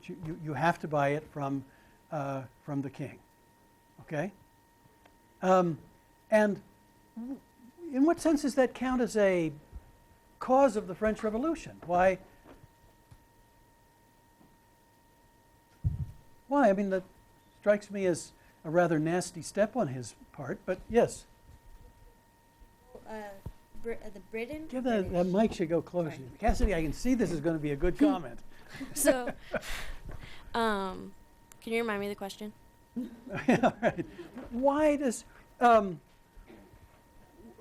this? What does this have to do then with the revolution? The state interferes with trade. Okay, I got it. So, because the British aren't the only people that are affected by the king banning sales of British tobacco in France, and they can only buy the king's tobacco.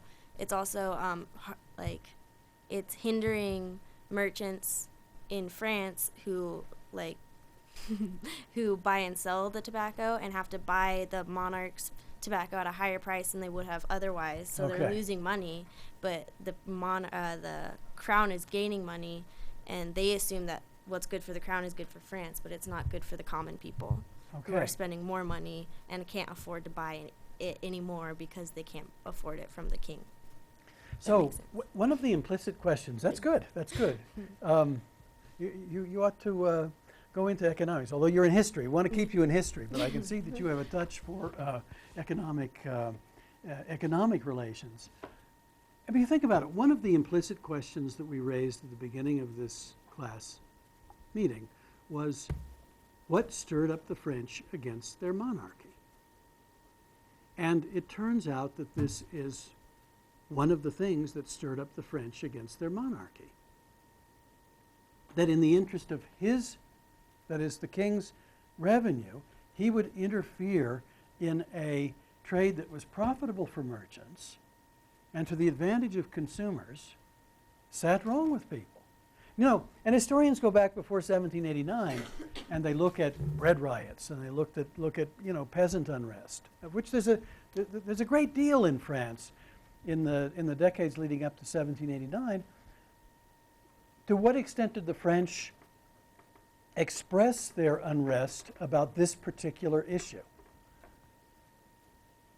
In what sort of form? How is it that anyone in France could become aware that this whole issue of tobacco monopoly was in the way? Brian? You had the one Liberty guy who took like 100 men and would capture the tobacco storage areas and then sell it back to the farms. They'd have to pay him to sell it. Then you had the three forms where the guy would be caught and he'd chase people, and then the people would protect the smugglers themselves. Okay, all right. So there arises a trade in smuggled tobacco that has the effect to lower the price, and the smugglers become in effect public heroes, all to the disadvantage of the crown. And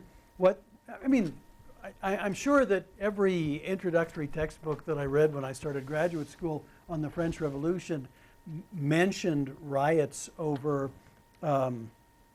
customs duties and that sort of thing. But I think what this historian has underlined is the way to which the crown discredited itself by this interference in trade.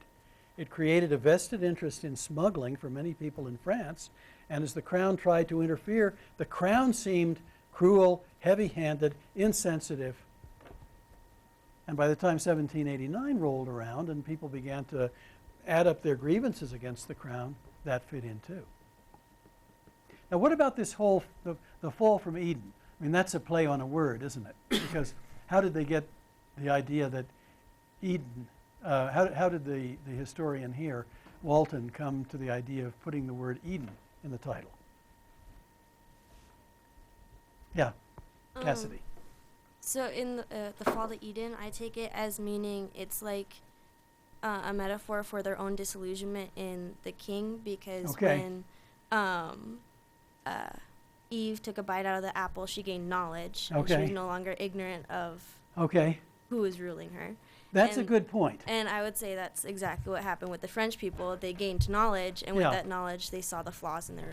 Okay, it's a perfect metaphor, you're right, but there's a more immediate reason why the word Eden would fit in here. I think Andrea may be actually feeding you some information here that you could use. I forgot my book too, but the Eden verdict that set up trade with Britain. Yeah.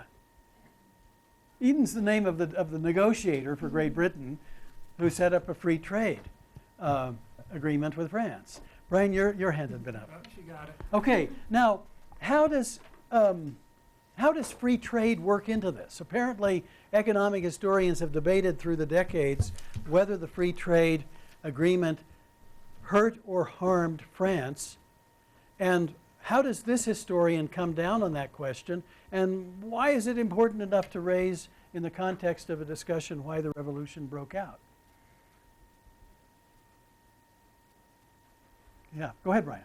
It was harmful for France because it gave all the favor to Britain. France figured if Britain and France got together, everybody else would follow them. So they were willing to concede to Britain the better deal. Yeah. But Britain could make glass cheaper, they could make stuff cheaper, and France wound up exporting their grain and then having to export grain at a higher price even, which led to their import later. grain. It was a bad deal for France. They wound up, their merchant class lost their business. Okay, so it's a bad deal for France. Merchants lose business. Workers are put out of work. I mean, if you think about it, it's a very clever idea on the part of the French negotiators, whose position is that if we involve the British in a trade relationship on which the British depend, we have a kind of leverage over them of a different kind than is represented by a regiment of soldiers or a battleship. It's not military intimidation, but it can be a kind of economic intimidation. And I mean, if you think about it, when did that whole idea happen that one of the ways to deal with a rivalry is to involve them in trade that they then need? And that idea really goes back to the 18th century. It's quite a remarkable idea, a good idea. And I have no doubt that right now, in Washington and Beijing, some of the people who think about policy toward the other in the years that come think along these lines. Make China so dependent upon our market that China is very limited in the ways in which it can challenge the United States. In China, make the United States so dependent upon our manufactured goods that the United States is limited in the future. I mean, that logic, I think, is clear to everyone. In fact, there was a famous book on a few years before the outbreak of the First World War by an economist in England called Norman Angell, called The Great Illusion, whose argument was that we'll never go to war. We're too dependent upon each other. It's great. The Germans need us. We need them. How can we go to war? Well, the logic doesn't always work, but that clearly is what the French were angling upon. And, well, it's a more pacific version of international relations than war is, but it hurt French people. and worked in this way to discredit a monarchy that seemed to be going in its own direction without any concern of responsibility for French people. So again, the question is, as French people start to add up their grievances against the monarchy in 1789, 1790, 1791, there they are. There they are. Good, good. So I think you get the idea that your historian is interested in, or your historians are interested in showing how it is that these global connections that can seem almost like sort of supplementary to the real story, that they really do belong to the real story. And in both cases stirred up agitation against the monarchy, which did the monarch no good when push came to shove in the early 1790s. Now, who's next? You guys are next, right? And read the two authors and read the title of each chapter, please, that you've worked on. We had chapter 5, Colonizing France, Revolutionary Regeneration in the First French Empire. Okay, there's your regeneration. By William Max Nelson. Okay. And then we had chapter 7, Feminism and Abolitionism, the Transatlantic Trajectories, by Denise Z. Davidson. Okay. And she's the one who gets into this idea of rights talk as a kind of, a contagion of language almost in the late. Well, let's take the first of these. The first of these. We've spoken in general. We touched upon it. Joe led us into the whole issue of regeneration. Regeneration became a kind of metaphor for what the French thought they were doing after 1789 with their country, with the world, with humanity. There would follow a regeneration from the revolution. The revolution was not therefore conceived of as a simple change of authority from the king to a constitution. The revolution was going to uplift humanity, and that's quite a thought. But a thought like that doesn't grow out of nothing. Your author claims it grows out of specific developments, some of which set in well before 1789. What are those developments? Where does the idea come from? What's his basic subject that leads him to explain this idea? Joe? Pardon? Okay. Colonialism. Well, how does colonialism, the establishment of colonies here, and these are all colonial empires we're talking about, France, Spain, Britain, how does colonialism suggest anything other than the subjugation of people who are far away? Well, they were seeing how the other societies worked. Okay. And they were aware of, I think there was a growing self-awareness among people around Europe as well. Okay. Where the bourgeois especially were feeling their oats. Okay. Like we are going to perfect humanity. There's no need Okay. for this estate system. Okay. So this idea of the perfectibility of humanity. And that certainly grows up on French soil. But on foreign soil, the colonial regime is famous for its severity.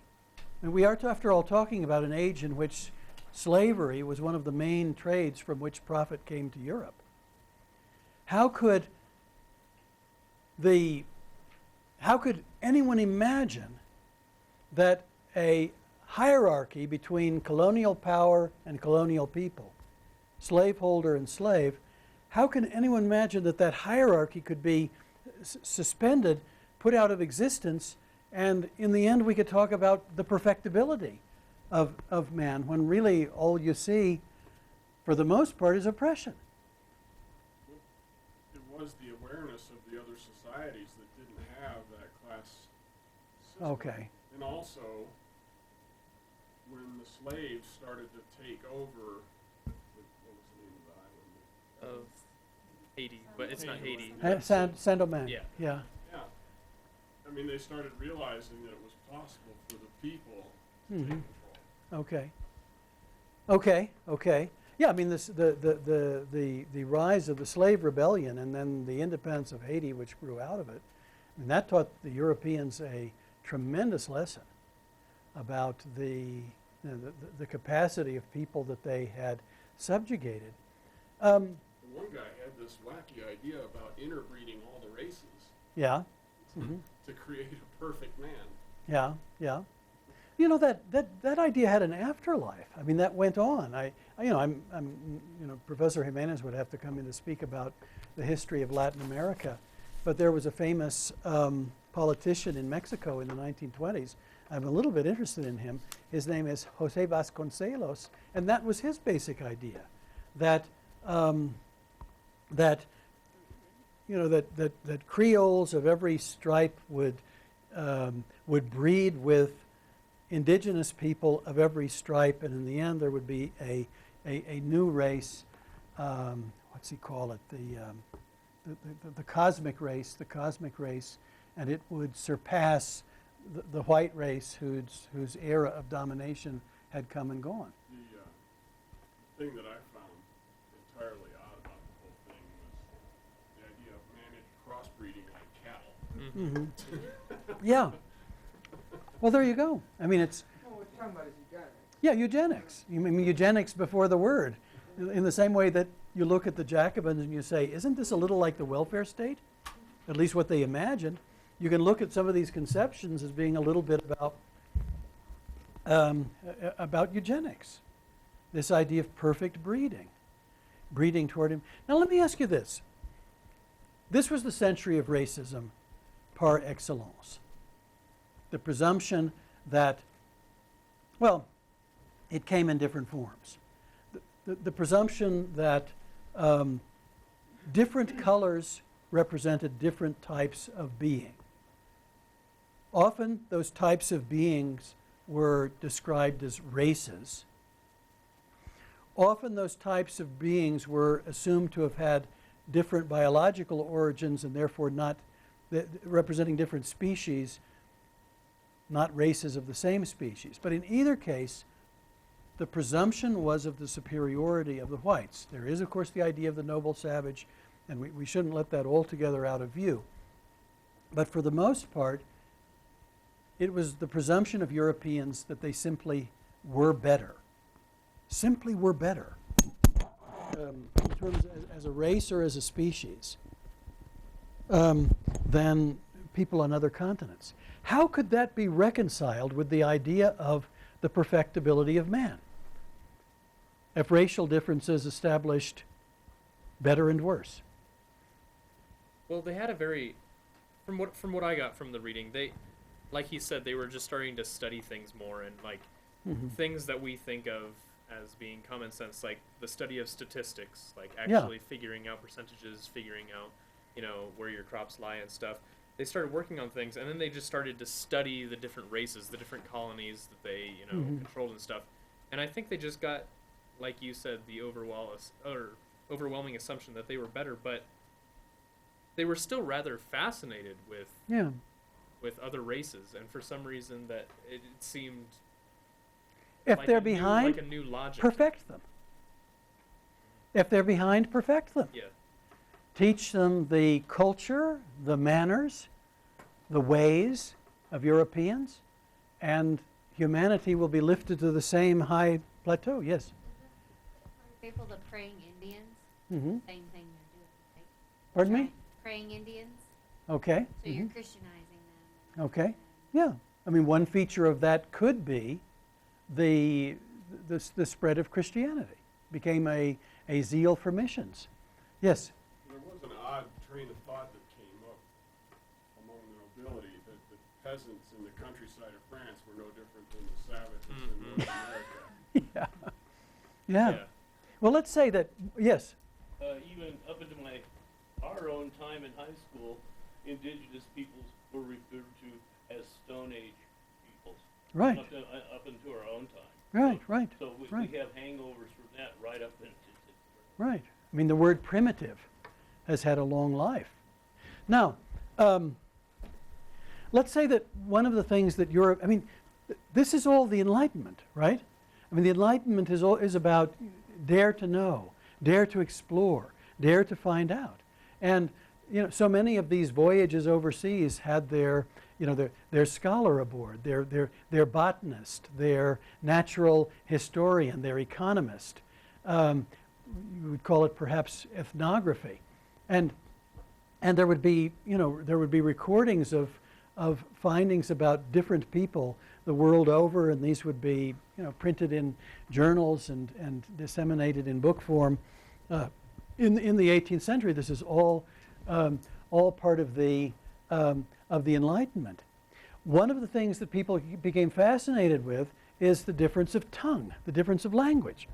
That Europeans had become used to the standard of French and English and German and the languages that they were conversant with, and they had developed a sense of some of their interconnections.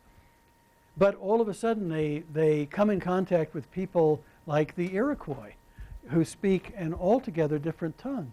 And how could this awareness of that difference, the difference of language, inform the way they thought about their own people at home? I mean, I think them realizing, like you said, they were awakened almost by the idea that their language is nowhere close to our European languages. Okay. And then when they saw that, they looked, and like you said, they compared the peasants to, savages and stuff. And he looked at them as savages and said, okay, they're speaking different dialects. We need to fix that. And so then they went through a regime where they tried to unify all of France in one common dialect and language. The dialect. I mean, that becomes. Tackett has drawn attention to this. This author has drawn attention to it as well. That these edicts would be sent out in French, and at first glance, much of France could not read what the National Assembly had sent out as an edict. Not only because they could not read, but because their basic language was not French to begin with. It was some form of dialect, of which the national language, that the educated language that the politicians in Paris were using, from which it differed, right? So yes. It's kind of relatable to like Bavarian German versus Yeah. Northern German. Yeah. Completely different almost. Got a story to tell with that. My dissertation, I can barely remember it, but way back then, I worked on as a topic in the city of Munich, which is Bavaria, this capital of Bavaria, and I got interested in a tradition of popular entertainment, stage entertainment, in Bavaria. I was interested in it in its own terms, but I was interested in it also for the way in which, in popular stage routines, skits, songs, etc., there would be some kind of an articulation of a political comment or of a social comment. And that's what that was the subject of my dissertation. And I got to Munich. I'd been working on my German a bit, and I got to Germany. I was, well, how's this going to work? And I would find, in one form or another, printed versions of these routines. And I could read them. I thought, well, this is great. I took it for dialect. I'll come back to that in a moment. I assumed this is Bavarian dialect, and I can read it. And I was very pleased with myself. I thought, man, I must have a real talent for this. I ought to, bequeath my brain to science or something like that. I was very happy about this. And then, several months into this, some friends of mine said, hey, you're really interested in this local entertainment, right? I said, yeah, I sure am. They said, well, at a brewery downtown, there's going to be a performance of a local play from the 19th century. You'll love it. I mean, this is right up your alley. I said, yeah, you're right. I mean, I should really go to this. So I went to this thing, and I understood about 5%. It burst my bubble altogether. In fact, I was able to turn it to advantage because I realized that much of what in Munich was being given as local entertainment in local language was, in fact, local entertainment in national language, and that the national language was being used as a means to instruct people in Munich how they should speak, so that they would be able to speak a language that, while not identical with what was spoken in Berlin or Hamburg or Frankfurt, could at least be understood, like today. I mean, Bavarian, most of the people in Bavarian speak German. They have a handful of regionalisms that they inflect into their German, and Lord knows the accent is different. But there's a national language. Television has guaranteed that. National schooling has guaranteed that. National literature has guaranteed that. Well, likewise with France. At first blush, in 1789, most French people did not speak French in the way that it was spoken by the educated classes. They spoke some kind of regional dialect that was related to the national French, but there was, they were pretty much mutually impenetrable. And that affected them too. So this idea that our peasants are our savages, in part this was related to the idea that they don't speak right either. Hence this need to improve them. Yes? There's kind of still a mentality of that concerning the different dialects in France today. Mm-hmm. Like if you go to the Nord Pas de Calais, it's like the northernmost section of France, I would say, where the translations get a little weird. Mm-hmm. And in most in French, when you like learn it in class or anything, they're going to tell you to pronounce the C with the CD as like a S noise, like ça va. But when you go to the northern part, they pronounce it with like a CH kind of noise, like como shaba. And everywhere else in France makes fun of them and think they're like lower educated because of that. No one wants to go to North It's the South of America. Yeah, I mean, the South of America, although, educated Southerners, I mean, people who are, running for office, for example, from the South, they can be understood. I can understand Bill Clinton fine, or Jimmy Carter back in the day, because there was a regionalism about their language, but they spoke the national tongue. Now, if you went to some very remote area in the South that had not been as touched by television and other nationalizing media, then you start to get an idea where you stop to get gas in your car and you really can't understand anything. I think Southerners know how to turn it off. Yeah. Yeah. Well, yeah. I mean, I think people then speak on two tracks. In the north of Germany, once I lived really about a stone's throw from the border with the Netherlands, and the villagers spoke High German with me, and among themselves a Dutch dialect that I barely could understand at all. But people, it's just the way language has been nationalized, and the negotiation that a national language has to make with dialect, and that goes down unto the present day. So that's the issue in France. And they developed a sensitivity out of their contact with colonial people. Now, the other chapter you read was which? About feminism. Slavery and feminism. Okay. What is the historian's point in that chapter? Slavery and feminism. In my opinion, a point that he made was that the assemblies... Are you close enough to the mic? There we go. There we go. That the assemblies definitely tried to put down the feminists and take away rights. It even said in here, we were discussing it, that at one point it was illegal for more than 5 women to meet in a public place. So you can only have 5 and the others would be arrested, whatever. And they were doing their best to put it down, but because feminists and abolitionists worked together and almost took both of the things as one argument, it was much harder to completely get rid of the ideas. So, you'd have to attack both parties to get anything accomplished, and even then you can't really get rid of the idea. So there's a kind of overlap. Yeah, by uniting, they definitely made their argument both stronger to resistance and gave it a lot more longevity. Okay. Well, and the French Revolution was really had. How close are you to your mic, for that matter? I'm quite far away. Right. I sense this is going to be a good comment. So the French Revolution is the start of the feminist movement. The first book that was ever written about feminism was written by Mary Wollstonecraft. Mary Wollstonecraft, in Vindication the of the middle Rights of Women. The French Revolution. Yeah. Vindication of the Rights of Women.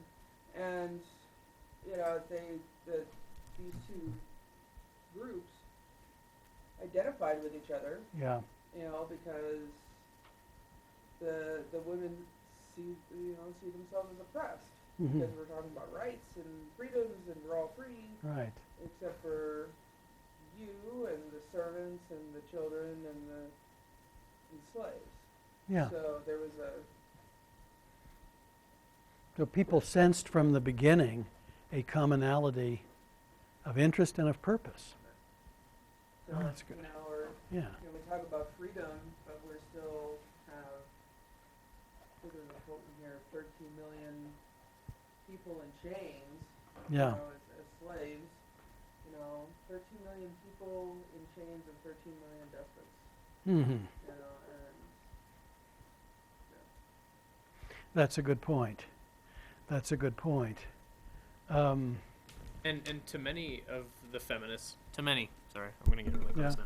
To many of the feminists, they were the ones who were calling themselves slaves in the first place. Like, they wanted to kind of get at the men and say, hey, like, we're no better than the ones that you ship over, and I think that really helped their argument by convincing people that, like, oh, we treat them in similar ways. Obviously, there were differences between the two groups, but they definitely in my mind played the right card by combining both of the movements into one to really just try to get it fast tracked. And not being an expert in American history, I am aware that in the 19th century, and I'm thinking of the Seneca Falls Conference in this country, Lucretia Mott and Susan B. Anthony. Well, I'm aware of a couple of things. One is to the extent to which, at least in Britain and the United States, the extent to which the movement for abolition and feminism came under the aegis of the Quaker religion, which is a connection that fascinates me. But abolitionism and feminism so often went hand in hand in mid-19th century America. Interesting connection. Yes? Well, they had a common. Mm-hmm. Okay. The white men that were running. Yeah, the white men that were running the show were constituted the enemy. In Saint Domingue, when the slaves overthrew their masters, the assembly more or less started to move towards abolition just because it was the only choice they had. Yeah, yeah. I mean, it was a reality, and the women tried to piggyback on that. Yeah. Well, I think it was more of a move to end the slave trade, and then by consequence, slavery will eventually die out. Yeah, I mean that was in Britain, for example, in 1807, the slave trade was broken, abolished. Slavery itself, though, not until 1833. So, in the United States, slave trade abolished before the Emancipation Proclamation, or the which is it, the 14th Amendment, isn't it, that abolished slavery? Okay, so yeah. This whole idea of the rights of the rights of man, or here the rights of the human being. That idea did not develop alone in 1789. I mean, if you know anything of the history of political thought in the century, I mean, Jean-Jacques Rousseau used the idea of human rights. Man is born free, but he is everywhere in chains. That appeals strongly to the idea of human rights. In Great Britain, and of immense influence on an American like Thomas Jefferson, there was the philosopher John Locke at the very close of the 17th century who spoke in terms of the rights of man. And not meaning to minimize the influence of authors like that, for the most part, stretching back to antiquity, there was a kind of narrow current of opinion that brought out the idea of the rights of man. Cicero, for example, would expound on the way in which slavery in ancient history was a violation of the right of the slave to not be a slave, for freedom. but it was such a narrow current, such a kind of a bit of intellectual delicatessen, that it didn't have the sort of wide impulse or impact that what your author calls rights talk had once the Americans and once the French and the Haitians, for that matter, and other people showed that this could be the basis for a revolution and an entirely new form of government. And look at it. I mean, what goes on in the United States today in the way of public debate that does not in some way, however awkwardly, appeal to the idea of rights? I have a right that is being infringed upon, therefore. And that's, you know, it's ubiquitous. It's everywhere. That's the common currency of political discussion today. So, you mentioned the abolition of slaves. Of course, our last group is going to tell us how glorious that looked when it was actually applied in a slave colony like French Guiana. Or not. Do you want me to read the chapters? Sure, chapters and authors and titles, please. Okay, so we read chapter 8, Egypt and the French Revolution by Ian Collar, and chapter 9, Abolition and Re-enslavement in the Caribbean, the Revolution in French Guiana by Miranda Spieler. Okay, so we've got Egypt and French Guiana in view. Take French Guiana first. This was a slave colony. Slavery was abolished in 1794. You pointed out, though, that in many ways that was a response to events, nothing that the National Convention would have come up with on its own steam. How did the abolition of slavery look in a colony like French Guiana? Well, I think the author talks a lot about kind of the history of French Guiana being on the one of the very farthest colonies, and it was never really super important in the global network. Right. Doesn't have the role of Haiti. Right, exactly. And they actually used it as a kind of in the way Australia was used, but they would ship their criminals there. Okay. So a lot of their priests actually ended up in. But essentially, with the abolition, it looked really good on paper, but when it came down to the actual legal practice, they got really bogged down in legal complications. They said, well, we've got a war going on. We can't really enact it because of war. Or we've got this, and they kind of made up excuses. And so even though they were given their rights and they tried to have, you know, equal footing for slaves, and they had a huge influx of slaves coming to the region to try to be free. Yeah. They ended up being re-enslaved at the end of it. Okay. So slaves remain more or less slaves in more or less the same place they had been, if they had been in French Guiana to begin with very little change. Very little change, which I think will subdue any, you know, romanticization about the French Revolution as a force for liberty, because it looked so different. And to assert one's liberty, one had to do what the Haitians did, or what the slaves in Saint-Domingue, soon to be Haitians, did, and that is rebel.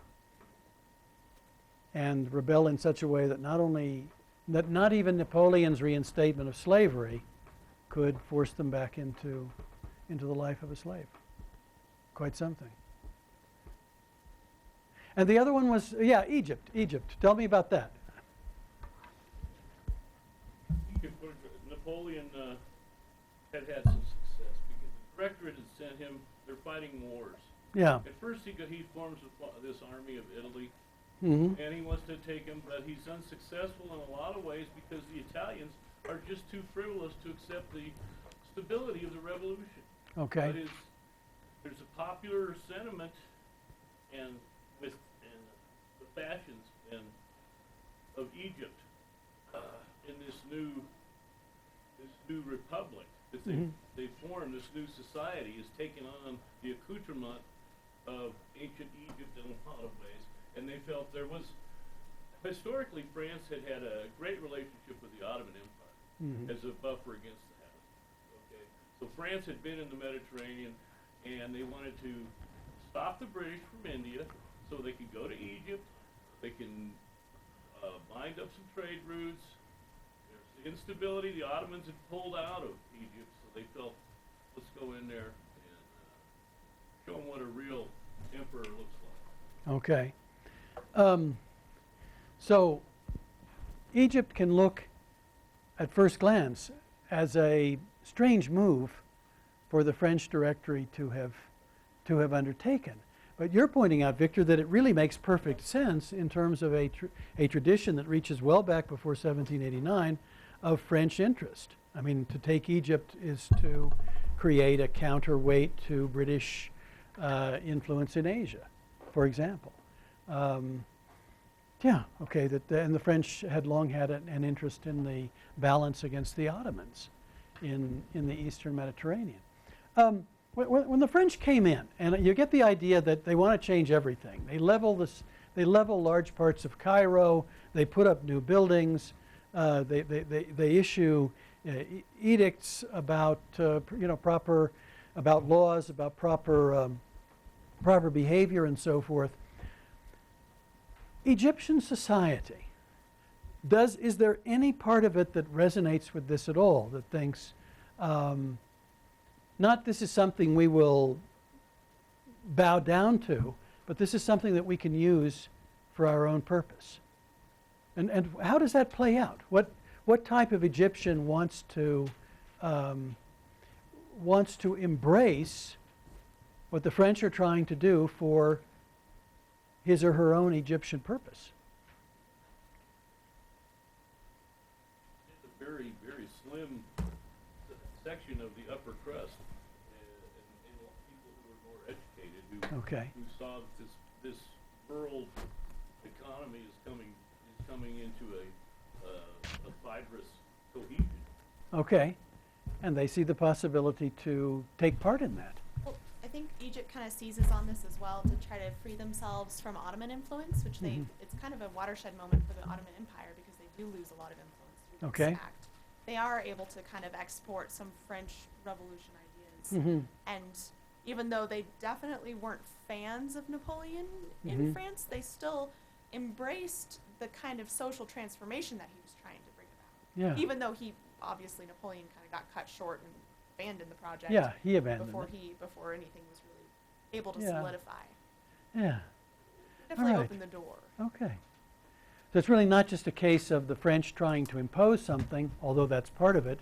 There's also the idea that another people can take this influence from the French and try to shift it in their own interest. Yeah. The French sort of see controlling Egypt as controlling the crown jewel of antiquity. There were scholars who did. I mean, I'm not, and I think the author here talks about all the academic types who accompanied the exploratory force into Egypt, and so there's appreciation of that. Yeah. He compared himself to Alexander in many ways. Okay. Yeah. And knew Alexander the Great. All right. Good. Well, you've done a good job with these chapters, and I think that we've put in view a number of examples of what your three authors here, your three editors, wanted to emphasize.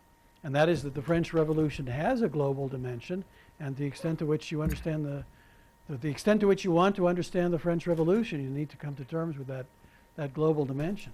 Okay, very good. Now, again, please, all of you who are still in some doubt about your partnership in this referee relationship, please stop by the desk so I can make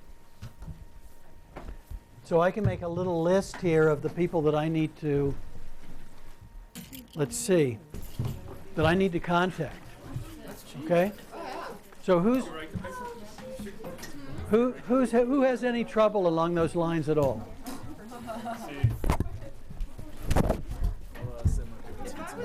Okay. Oh yeah, I was gonna ask you if you sent me anything since Sunday, because I haven't checked my emails since Oh, okay. I'm Ryan. You're all good. Well, I know that one's not. Maybe I can like jump Word right out the thing.